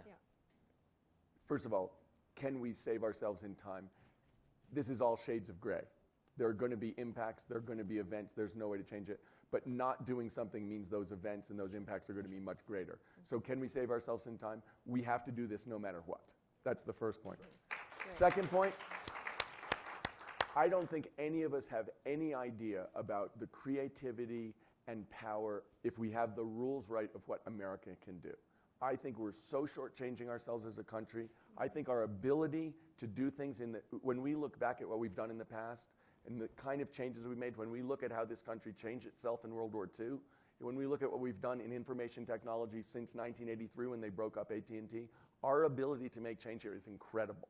And one of the things that I find most ironic is that the people who say that they're the real defenders of capitalism are fighting like hell to prevent the energy and creativity and innovation of the American people from solving this. I find that crazy.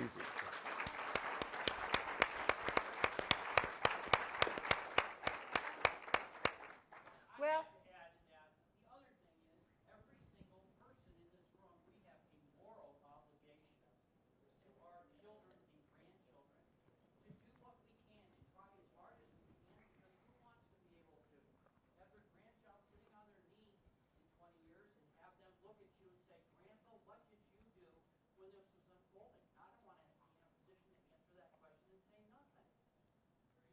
thank you. Rutherford.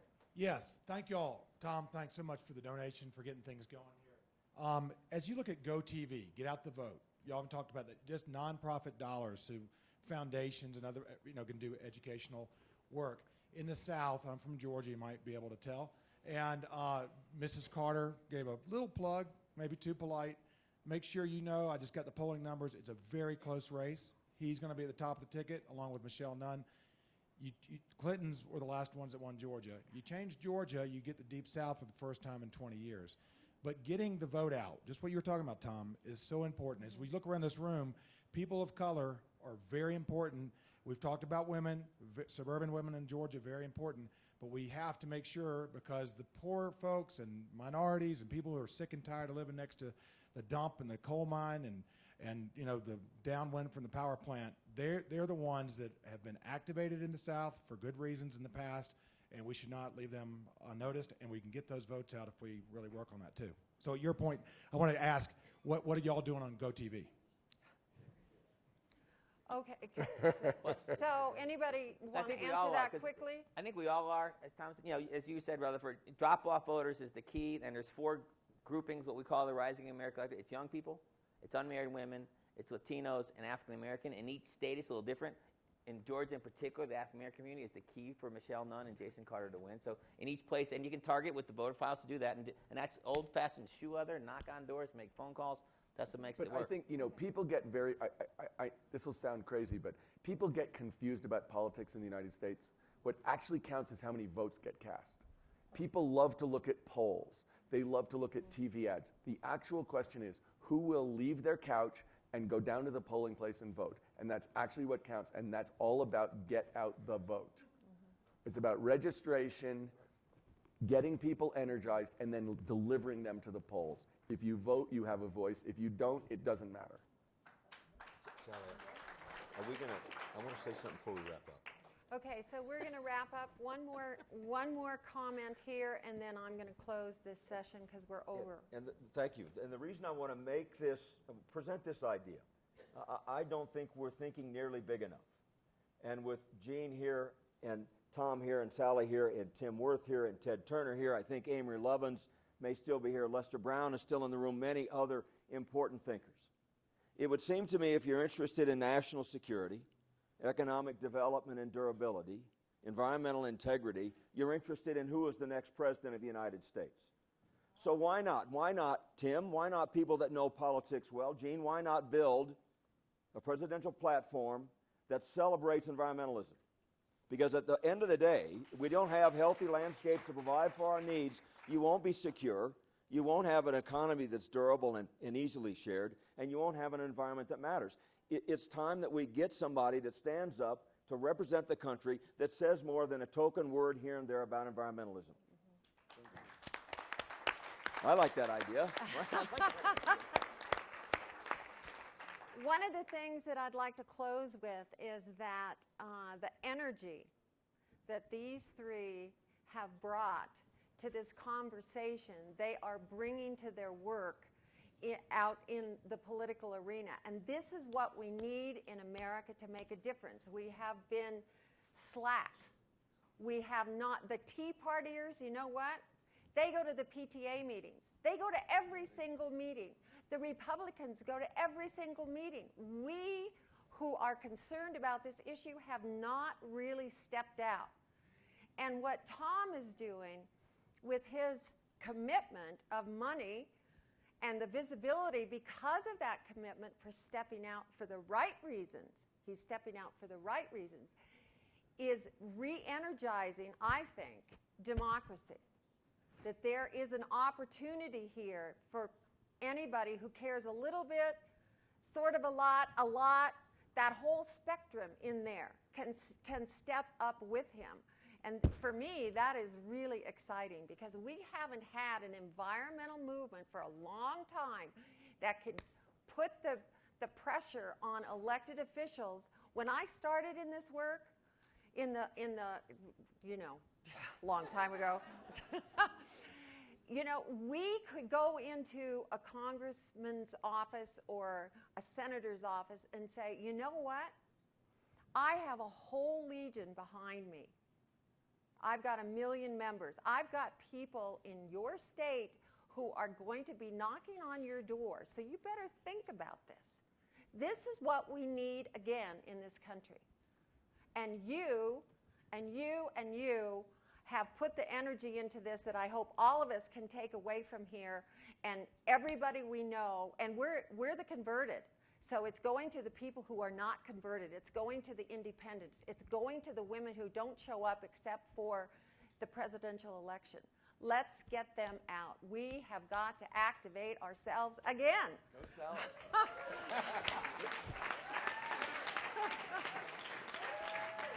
Thank you very much. Thank these three gentlemen, please. One of the leaders we all admire in the climate change struggle is Vice President Al Gore. He started the thing called the Climate Reality Project, the leadership training program. One of the quotes from that program, "Some people will wait for the future, leaders create it." That's what you see up here, leaders creating the future. So I have a question for you here. Who contributes to federal races, federal election races? No hands? Nobody contributes to federal election races, to Senate and congressional candidates? Good, thank you. How many of you contribute to state races? The challenge that we have that's been highlighted by this last panel is down ballot races and people voting, Democrats turning out during non-presidential election years. That's what we have to do. We have to get up and we have to make sure the get out the vote is there. We have to put our leadership and our money where it's going to do the most good. And that's where it's going to do. Support these get out the vote efforts. I'm asking you all to make a commitment. Those of you who don't know who your representatives are, both federal and state, to learn who they are. To look at the races that are important and to get engaged in those races. We have to take a stand, and we have to take a stand in this non-presidential election year. The panel you're now going to hear is who's leading who? Media and the climate crisis. Get educated. Figure out who's running that's important. Support them. Get out the vote. Thank you.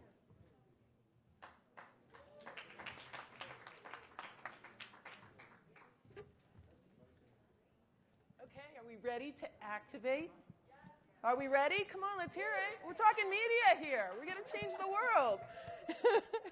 We have a powerhouse panel here today. And in the middle of it, in the middle of all the roses, we have Forrest Sawyer. One thorn.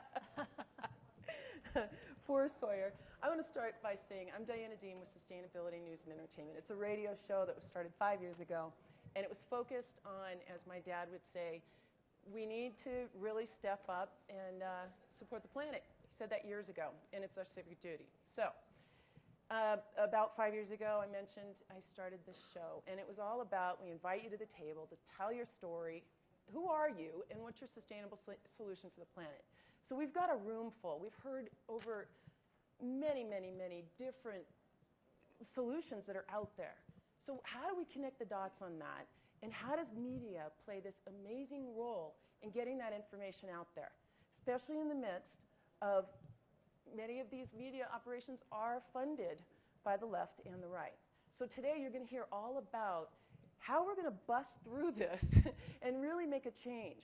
We're going to take mainstream media and we're going to make a sandwich with grassroots media. So fasten your seatbelts. We're going to make it a very dynamic conversation. And I want to introduce everybody and let them also introduce themselves as well.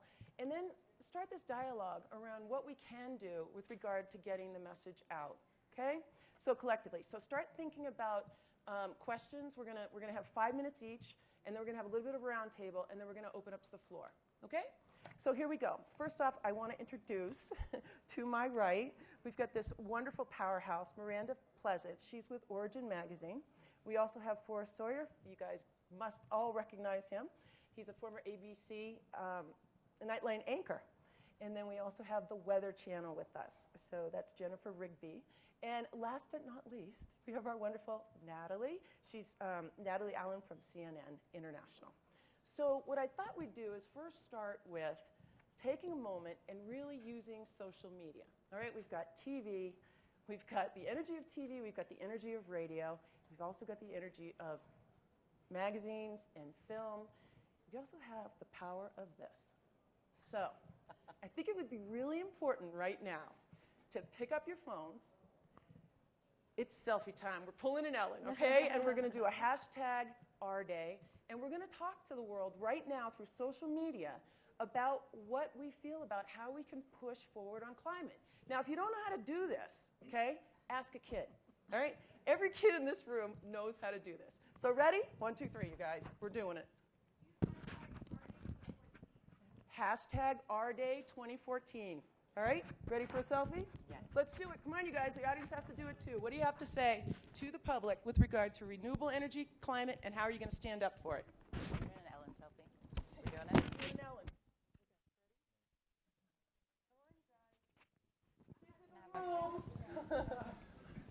Ready? All right. Come on. When I did this in front of 3,000 kids, they were a lot more fun. We got 3. 3 of them. Yeah, come on. Here we go. Somebody push it. Wait, you know what? It's not as good as Ellen's. I know, we're doing it. We're going to switch it around. I got it. The kids taught me how to do this. This is groupie. Come on, you guys, get in there. There we go. You did it. There we go. Okay, so what do we have to say? What's that? Okay, back on.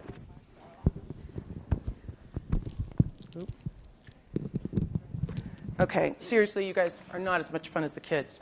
Okay, so moving right along, let's start with Jennifer. Jennifer, can you lay the land on what's happening today with the Weather Channel, your challenges that you're faced with, and how you're working to get the word out on creating our sustainable planet in support of our next generation?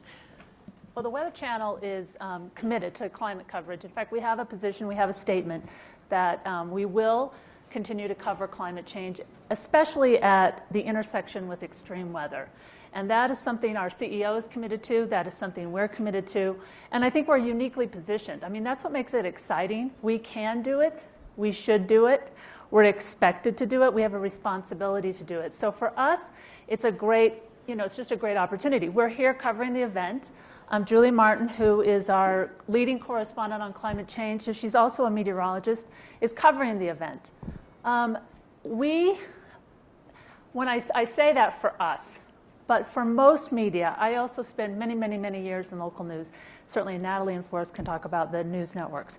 For us, it doesn't mean it's easy, because climate change as a topic for our viewers is pretty low on the list. And if you think about what the Weather Channel covers, it's a narrow list of topics compared to the news networks, right?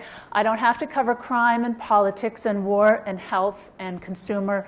I don't have to cover all those things. I cover extreme weather, preparedness, I cover space, I cover nature, science, and still climate change is pretty low on the list when you ask our viewers, how interested are you? It's pretty low on the list. For, I think, local newscasts, especially, I call it a lose-lose proposition to put in a climate change story in your newscast. And here's why. People say they're not interested in it. They're not interested in it. Television is a linear media, right? So if I put a climate change story on my air, I risk losing a lot of my audience. They just go away. They don't want to hear about it. The people who stay start sending you the hate emails, which the hate emails are fine if it's for an investigative report that you put out there that impacted change and drew an audience. So that's okay. But when it's something that they just don't want to hear about and then they're angry with you, again, I call that a lose-lose proposition. For us, the challenge then is how do we tell the story, right?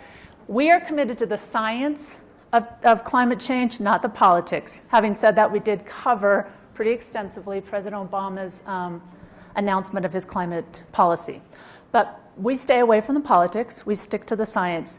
And then going beyond that, we do a lot of coverage on sustainability, adaptability, and in fact, some of my favorite stories have been the individual stories of what people are doing to make a difference. I mean, our story on Leilani, the race car driver, is airing today. One of our stories that got a lot of attention is, have many of you seen Solar Freakin' Roadways on YouTube? Okay, I knew you had seen it. 17 million views, right? So we get an email one Sunday night from a board member who says, my son sent me this link. It's a great, you've got to see this. By the next morning, many of our young producers had started sending this around saying, you've got to see this, solar freaking roadways. So we went out, Julie went to northern Idaho, southern Washington, and we did a story on the inventor of the solar panels, but we also incorporated the YouTube video so that we could show how that video and the way they told that story created 17 million views, right? So, yeah, so how do you tell the story? We're looking at that. How do we get in and tell the story of a young scientist who's pulling carbon out of the air and turning it into plastic? A young scientist who's looking at nuclear waste and how to turn that into energy. So we concocted an interesting idea at the beginning of the year about what if we did a show and set it in we started with 2100 and we thought that sounded too far away. So we said, how about 2099? So we started coming up with an idea of what if we did that? Then the UN came to us for the UN Climate Summit in September and asked us if we would be part of Project 2050, which is ask 20 presenters, weather presenters from around the world to put together a weather forecast in the year 2050. We said, we're in. We've already been working on this. We're excited about it. And so we produced that, and we were going to debut it at the UN Climate Summit in September, except we're going to debut it here. So I'm going to show it now. Now, for this room only because we produced it for the UN Climate Summit. So I am going to show it to you now so you can see. It's an interesting way to tell the story. I don't know what kind of, we are going to air it. I don't know what kind of reaction it will get, but I've never shown it publicly, so I'll see what you think. Go ahead.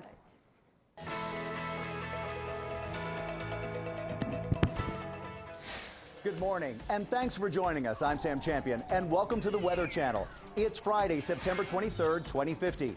And here's a look at today's top stories. Hurricane Kyle is tracking way offshore, but still, Miami's South Beach is underwater. Will this deadly Chicago heat wave ever end, following a brutal summer with record temperatures? Another town dries up as the mega drought in the Southwest continues. And Destination Arctic Circle, why it's becoming the place to go. Let's get started with Hurricane Kyle and storm tracker Jim Cantore in Miami's South Beach. Jim, wow, no sign of landfall, but you're standing in water. Hey, Sam. Yeah, Kyle is about 400 miles offshore, and coastal flood warnings have been issued. Tides running about a foot above where they normally would be, and they're expected to go higher.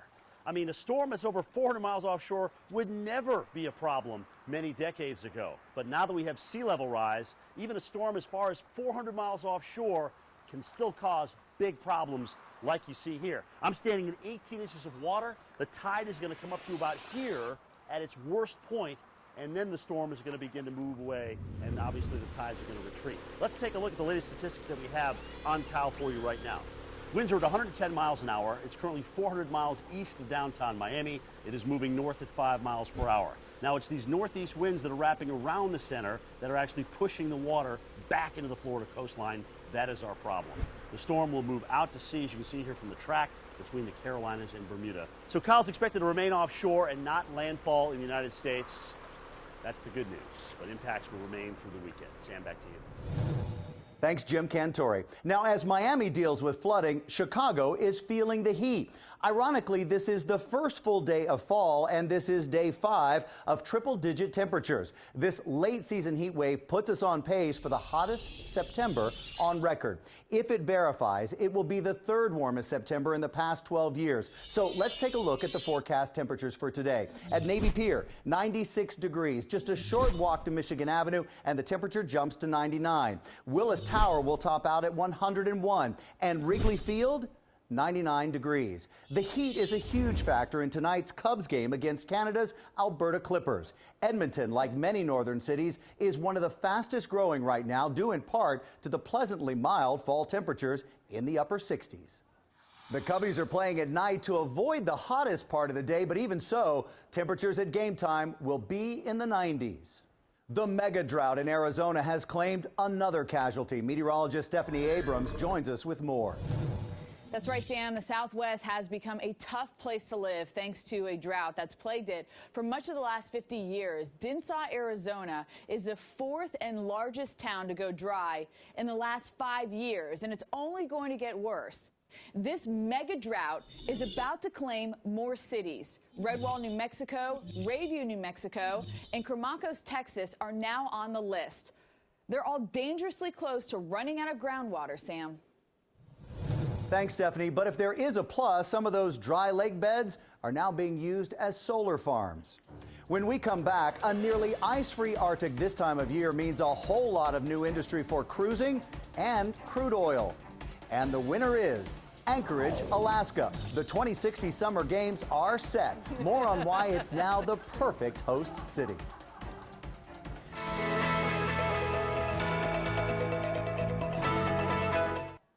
So we all want to be.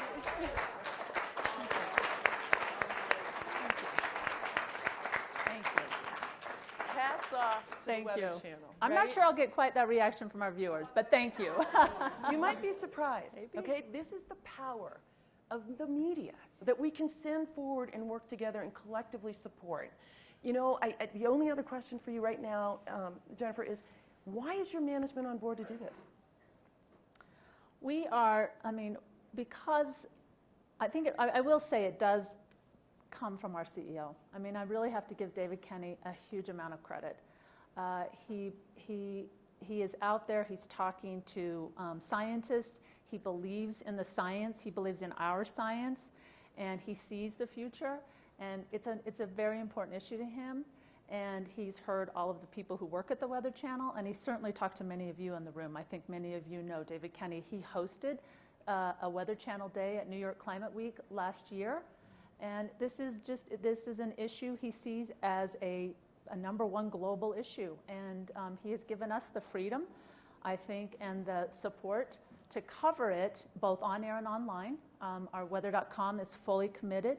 And what weather.com brings us is real-time metrics, so we do start to know what people are responding to and what they're not responding to, what they will read and what they'll click on and what they won't.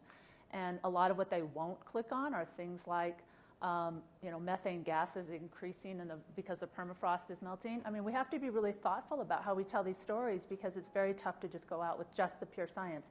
But he's given us the support. It's not a ratings winner. It's not necessarily a driving clicks on weather.com, but it's really important. And so we're fully committed to it, and we're not going to back down. Yep. So you see the power of what we can do in this room, right? If we can promote and support, just like consumerism, if we can promote and support medias that are out there in the front, pushing the envelope with regard to climate issues and overall creating our sustainable planet, because it's all about our next generation, right? So Natalie, you are extremely passionate about what you're doing right now with CNN International. And you're focusing in on a lot of different things, and you've been faced with some challenges. Can you talk with the audience about some of the challenges, but how you've been able to work your way around into getting the information out on what we can do for the planet? Well, I want to say kudos again to the Weather Channel, because the Weather Channel hired me a few years ago when the former leadership before Jennifer was as progressive as they are now, which I'm happy to say. And it didn't make sense to them that the meteorologists just talk about weather extremes, but to connect it up with adaptation, sustainability, what's going on out there. And I'm very happy now to bring a lot of the stories that I did at the Weather Channel to CNN International. I've followed Robert Swan around. I've snorkeled with renowned oceanographers and a lot of people in the room I've done stories on, but the onus certainly is on journalists right now, because as we just heard from Jennifer, people don't want to hear about climate change. We're all sitting in this room talking about how controversial these issues are and how do you present the story. My experience is the reason is that viewers of traditional media, which I've been in for 30 years at 3 networks, don't respond to things that they can't feel and they can't see personally. If you don't present it that way, or if you don't present it in a way that this is about innovation, this is about American ingenuity, this is about problem solving, this is about jobs as well, that's what people respond to.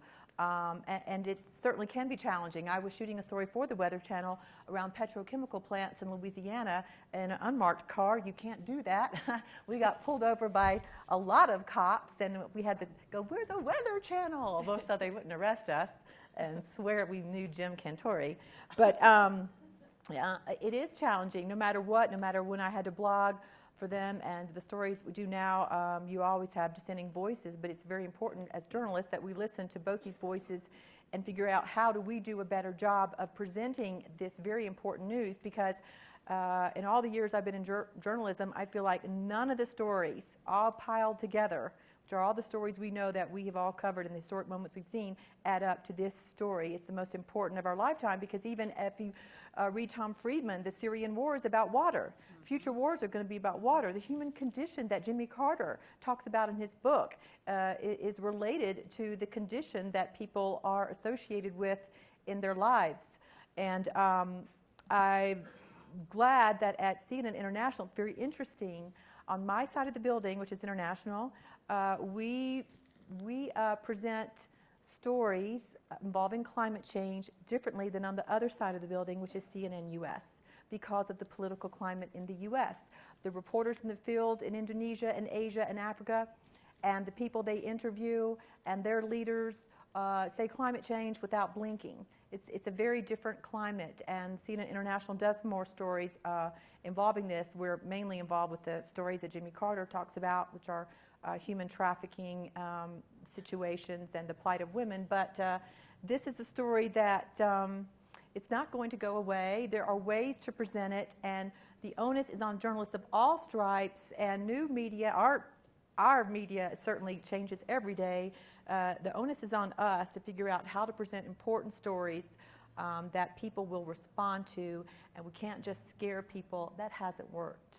Yeah. It hasn't. It's not responsible. Yeah, it's. I think Sally put it so beautifully early, probably on day one of the gathering. She said we could either choose love or we could choose fear. It's just a choice, right? So maybe, just maybe, if we choose the love instead of choosing the fear, and we push media, and we get out there, and we use our voices collectively, this room is full of solutions for the planet, full of solutions for our next generation. Kids get it. How do we connect those dots through media, right? So, making it cool, making it funky. We love turning on to entertainment, right? Chip and I had this conversation beforehand. How do we make sustainability sexy? How do we make it fun? You know, we had Marcy talking about the future of the fashionistas on the planet. I can tell you firsthand, Major League Sports is on board, right? Miranda, take us to the sexy. How are you doing it with the Origin? You know, we have Lenny Kravitz on the cover. That's sexy. And you think you're buying Lenny Kravitz, but what you read in his interviews, he's talking sustainability, organics, taking care of the soil, climate. So it's what we do. We trick people to bring it to the mainstream. Oh. It's my job. So I started the magazine. We now have 4 national magazines, and you won't read any of them without getting climate, especially when we just launched a new one for youth. It's a total sexy celebrity, but it's all talking about issues. Everything we do is consciousness. So you think that you're getting, you read Paul McCartney, he's talking about climate. So I built a new model. I started the magazine with $700 3.5 years ago. And so you don't need a lot. People are like, oh, I can't do anything. I'm like, bullshit. I started it with $700. We're number 2 in Whole Foods nationally. We're in all major chains. We're in the top 5 and have all-female staff. Because I think people are hungry for something that's real. I think people are hungry for the truth. And I think we do a lot of humanitarian and eco stories. And I built a model around us partnering with the largest nonprofits. So I believe that we have to be a voice for the voiceless. And when I grew up, I didn't have a voice. And that was the one reason I started this magazine.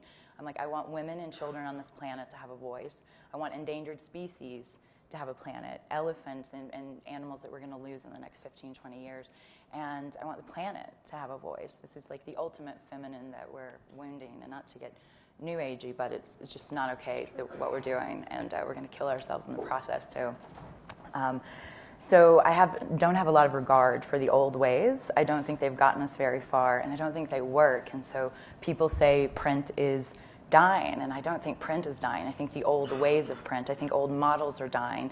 And and I feel an obligation that we have to use the power that we have, the voice that we have. We reach over, I think, 1 million people every 2 months, and we're reaching the mainstream. And we're reaching affluent people as well, and people who actually have some power, who can make choices, or they're voters, they're educated.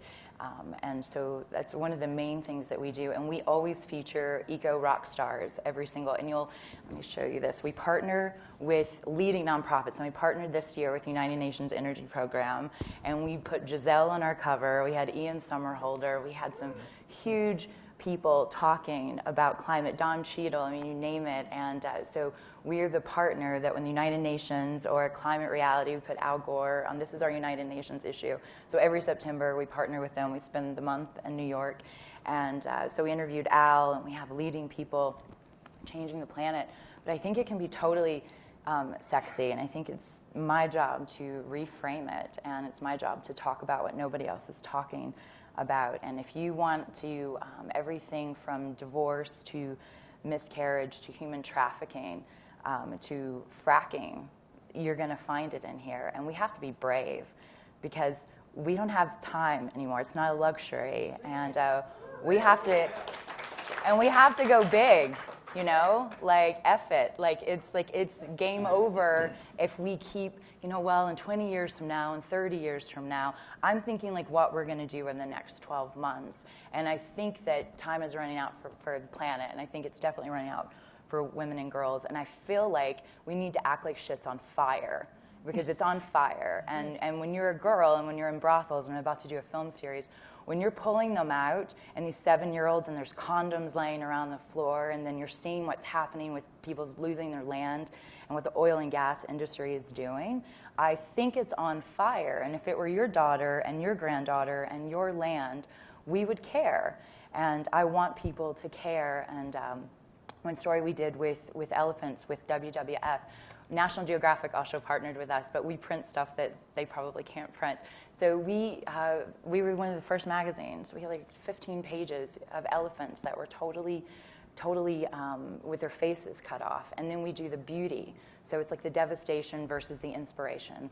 And we want people to care, but sometimes you have to know what's actually happening. Absolutely. And if we can talk BS all day long, but at the end of the day, we have to get people that care, and we have to talk action and measurable impact. I was on a panel, and I'll wrap it up with this, with some of the top people at the United Nations Social Good Summit last year, and I helped curate that.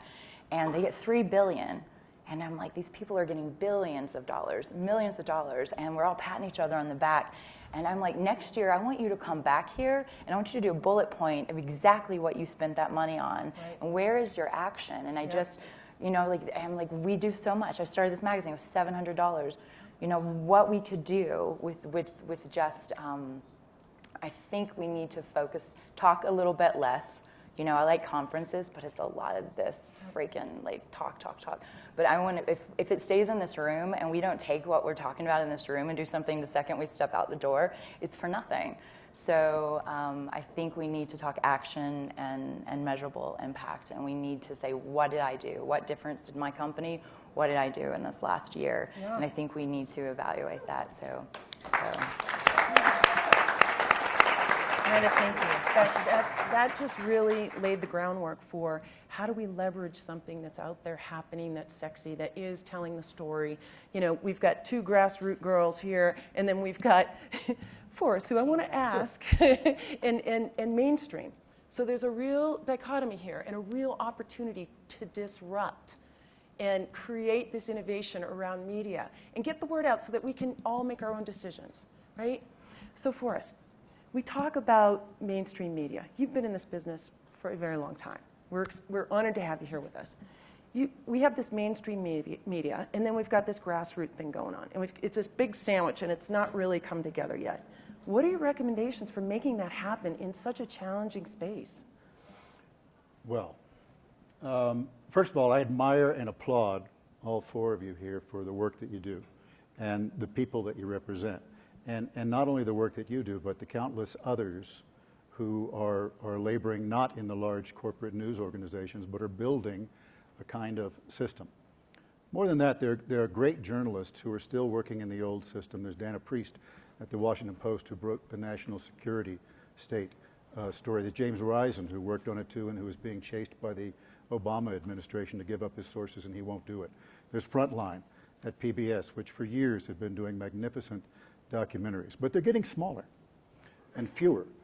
And the old media are under siege for a lot of reasons. They're under siege economically, and they're under siege because the owners of the very large organizations, and by that I mean the broadcast networks and the cable news networks primarily, and some of the large newspapers, don't really have a great interest in doing hard-charging journalism or attacking any of the kinds of issues that we heard President Carter talking about today. Now, you can hear a lot about Malaysian airliners when they go down, even supposition that perhaps it was abducted by aliens, which it actually did appear on one cable news channel which shall remain nameless. But not international. Two different things. International is magnificent. And the truth of the matter, I get asked all the time, I'm getting asked a lot here, how do we get the story out on ABC and CBS and NBC? It's the wrong question. It's not the right question. First of all, it doesn't matter. If you get a story on ABC or NBC or CBS, it's going to come and it's going to go. And you probably aren't going to get it on anyway. What you should be focusing on are a couple of other things. And this previous panel was magnificent. You should be focusing on building a system, which is what you're seeing right here, what you're hearing talking about. The conservative movement decided back in 1980 that the liberal media, as they put it, was never going to tell stories they wanted told. So they decided to build their own system, and it has been incredibly effective. They work in talk radio. They work on the internet. They work on television. They have their own think tanks. They have their own foundations. And they have moved this country to the right. It's precisely what the conservation movement must do as well. If you're banking on corporate media to get your message out, you're toast. It's not going to happen, not anytime soon. But if you want to bet on these folks, and if you want to bet on building a system out, or a good friend of mine, Greg Dalton, who started Climate One just by the bootstraps, and now got some PBS distribution, that's going to work. It will work. Second, you must work at the state and local level. It's not going to happen in Washington. Let me tell you, in 2014, after the dust clears, the House is going to be Republican. The Senate will maybe be Democratic by one vote, one senator or not, or it'll tilt to Republicans. And in 2016, you'll probably have a Democratic president because the likelihood that the far-right Republican Party now will ever win the presidential election again anytime soon is pretty small. But it's going to stay frozen. The House is going to stay frozen at least till 2020 and the next census. That's the way it is. But the states are all in play, every single one of them. Cities are in play. Counties are in play. You can go in there, vote with your feet, vote with your votes, and vote with your voices, and you will make a change. There are reporters in every state who are extraordinary. Investigative reporters, hungry reporters, and they're turning things up. And they're talking about climate change, and they're talking about what their municipalities can do because it affects them right there. You don't have to be talking about what's going on in the air. They're living it. Aspen's living it. Miami. And Miami's living it. This is where change is going to take place. So stop with the thinking ABC is going to come around. They're not. They don't love you. Well, I think he didn't call for a reason. So there are better dates, I promise you. Well, make it local. Just what Forrest said. The more you make this a local story, I just had to follow up on because that's such an important point. The more you make it the story of what's happening in Miami and what's happening in Denver or what's happening in Brooklyn. Or the drought in California. Or the drought in California or New Mexico. The more it's a local story, then it makes a difference. Yeah. And that's the deal. And that's the deal for the foreseeable future, folks. So if you want to get out there and stir the media up, call your local reporter and kick his ass. And you will get an effect. That's where the action is. And it takes action and it takes visuals because we're a visual medium. Mm-hmm. And a lot of times people will pitch me or certain stories. If I can't do it, I call friends up that produce at Good Morning America or the Today Show or who are still surviving in print, old and new. And but it does take visuals, and you've got to create the visuals.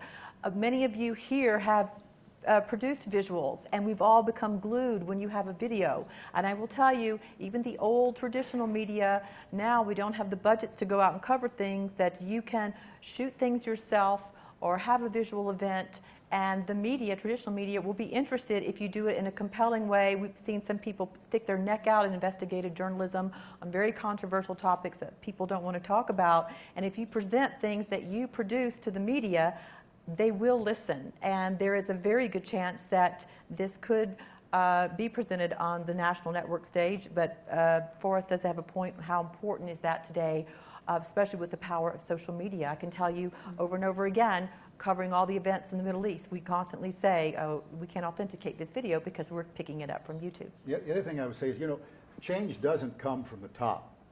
The establishment doesn't want to change because it's going pretty well for them right now. Yep. Change is going to come from the bottom up. Change is going to come from the voices of people who are working together. And so it must begin with organization. And organization begins among media outlets that are talking to each other. Wisconsin can talk to California, and it's going to come from organizations that reach across to each other. And it will start there. And if you want to affect folks, at the top, and by the way, I personally don't care about them because I think the change will come in a different way. I think the old media are just going to kind of wither away. And you're going to see this great new engine, which we're already living through.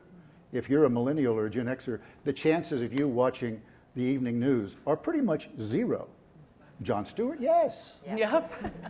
So it's in this room and reaching out across it. Do not despair that it's just a few folks, because it's not. It's a whole world of people who want to hear this message. They're just not going to hear it through the old channels. They're going to hear it through new channels, and they're hearing it already. One of the things we're really excited about today is your questions. So let's throw them out here. Ask the questions. Ask the hard-hitting questions. We got a question back there. Hi, this is Betsy Rosenberg, and I am a middle-aged woman. I wasn't when I started out doing free radio, trying to bring environmental content and consciousness to the mainstream through my job at CBS. And I agree with everything all of you have said. I have gone to NAB conferences, radio programmers, television programmers. I say, how about a green show? Thank you. Yeah. Thank you, Laura. So I am a middle-aged woman. I was not when I set out 17 years ago to get a green talk show on America's airwaves. I was a sort of disillusioned radio reporter for CBS, murder, mayhem, fires, floods, and I wondered why we could never get environmental stories on. So I started a one-minute feature called Trash Talk, and my news director thought I'd have 3 weeks of reduce, reuse, recycle, and rot material. 10 years later, I retired. Trash Talk went to Eco Talk on Air America. That was great, went from weekly to daily with no marketing help from them. We had 50,000 listeners. So when people tell me, programmers, nobody would listen to a green show, I say, you're wrong. And that was 2006. There is hunger out there for something meaningful, way more now than 2006. What I don't agree with is the lose-lose. I think that we can have a win-win. But I'm convinced because we can't get a green show on because there are no programmers or media gatekeepers who seem to, they don't know what they don't know. They don't know how fun and exciting and passionate and knowledgeable and juicy and sexy and compelling and urgent all this stuff is. So I think there's only one thing to do to disrupt media. Forget begging for a show. Even Al Gore turned me down, and if you want to know why, talk to me at the cocktail party. That's an interesting excuse. We need to start a network, a cable network, that broadcasts everything that happens here. And all these great documentaries, like Call to Life, like my colleague Rhea Landig, head of Species Alliance, has put together. Compelling, riveting stuff. 24/7. Let's call it the Green News Network, GNN. And people, at first, it'll be the Greens who tune in. Okay, yeah, the progressives, just like that heard me on my progressive radio internet network. The problem with the internet is the green progressives go and seek you out. but we'll never grow the choir. Put it out there. Let this be contagious. Let this infect America. Let them tune in by accident, because that's the only way they're ever going to find us. They will never come here. I've been going to these conferences for 17 years. God bless the choir. It's the same folks. I guarantee you 3 things, and then I'll sit down. I guarantee you there is more than enough content, because I've done 2,000 shows that I've hosted, produced, marketed, and funded, all that. I guarantee that it will be compelling, and you don't even have to have all the sexy stuff that Sam Champion, God bless him, has. It can be talking heads. Why? Because what we are talking about is relevant to every American. So when programmers have said, who's your target audience? I say, not everybody, only those who eat, breathe, or drink. Oh, well, that's too broad. Well, then let's try it. Let's show them why this affects them. Let's connect the dots day in, day out. So thank you for letting me speak. I've been waiting 17 years to meet Ted Turner and 17 months to try to get to Tom Steyer and say, how come nobody's putting money into independent green media? It's great, clean tech, politics. The other missing piece, I swear to God, is media. And we can turn it around. And all of your work can be on steroids. If we can get GNN on by April 22nd, Earth Day 2015, 6 months before the election, I guarantee you we will make a difference. Mark my words. Okay, we have about 1 minute left, and I'm hoping that we could just Can I have... briefly say something? Yes, of You course. don't need a cable network. Huffington Post has more impact right now than any of the evening news programs. You can start it right now. And so there's a website waiting for you. It's got your name on it. It's, so then make it bigger and better. Knock yourself out. That's how you do it. Arianna Huffington's got a thing worth $200 million right now. I'm sure you can be worth $200 million in 6 months.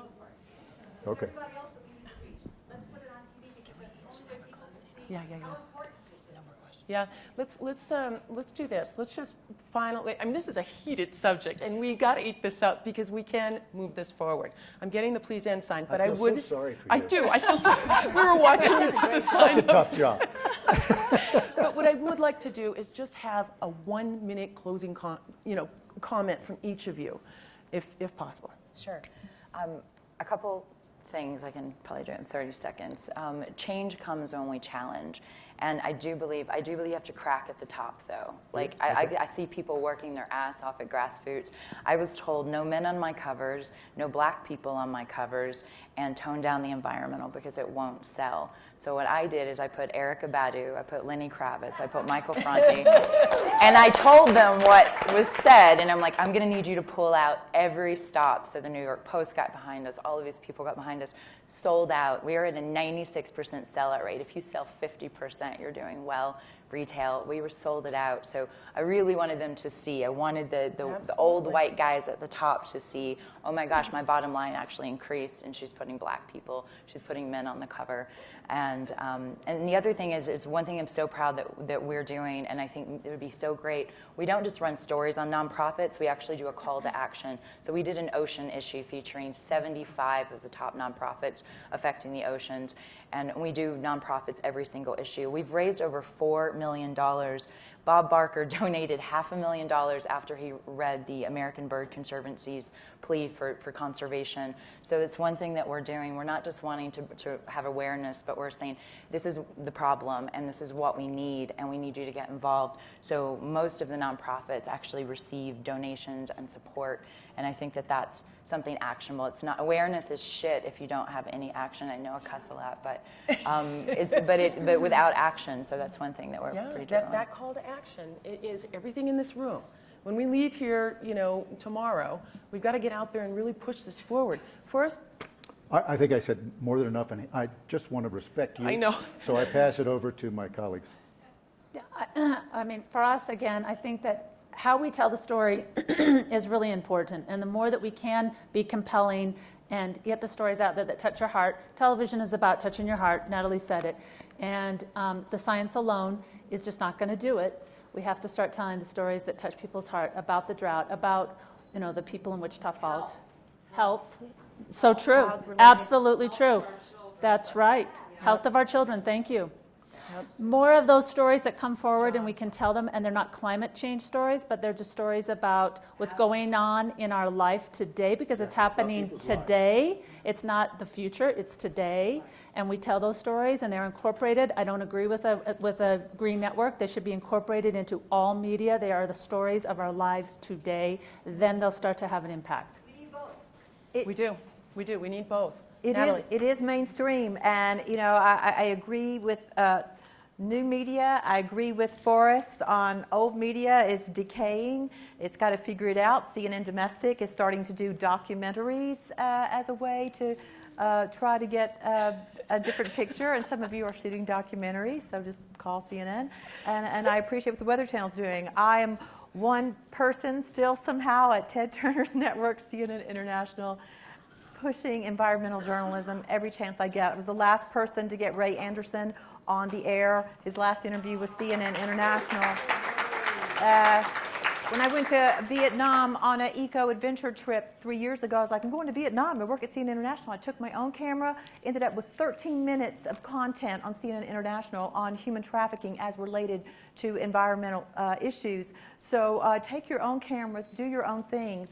There are still some of us. Forget everyone else. Send your story ideas to me, okay? I just turned 53 yesterday, and I have a full-time contract at CNN International. So send them to me. That's all I can say. There you go. If you could possibly persuade your managers to put CNN International on a domestic viewing ability, it's a great channel. That's a it good has one. great news. That's a good one. It just started happening a month ago with the Middle Eastern conflict, now the Ebola virus. We simulcast. I'm on it from midnight to 4 a.m. Woo! Tune in. That's not that late for you out here on the West Coast. We simulcast with CNN. And that is putting an international CNN blend mix for our audience, which I think is important. Good point. Thank you. Okay, we are out of time. I want to thank this amazing panel, and I do want to leave us with one quote that many of us have probably already heard. It's one of my favorite quotes in the world, and it's by Steve Jobs. The people who are crazy enough to think that they can change the world are the ones who usually do. And we in this room are those people that are crazy enough to change this world. Tell your story, and share your sustainable solution for the planet. Thanks, everybody.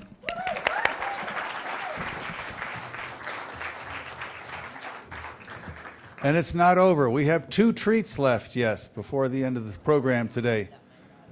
First, you're going to hear from Susan Riley. And I think you're going to enjoy how you hear. When I heard her speak, I said, "What are you doing here?" She's from Scotland. And she said, that's because if you want to get wind done,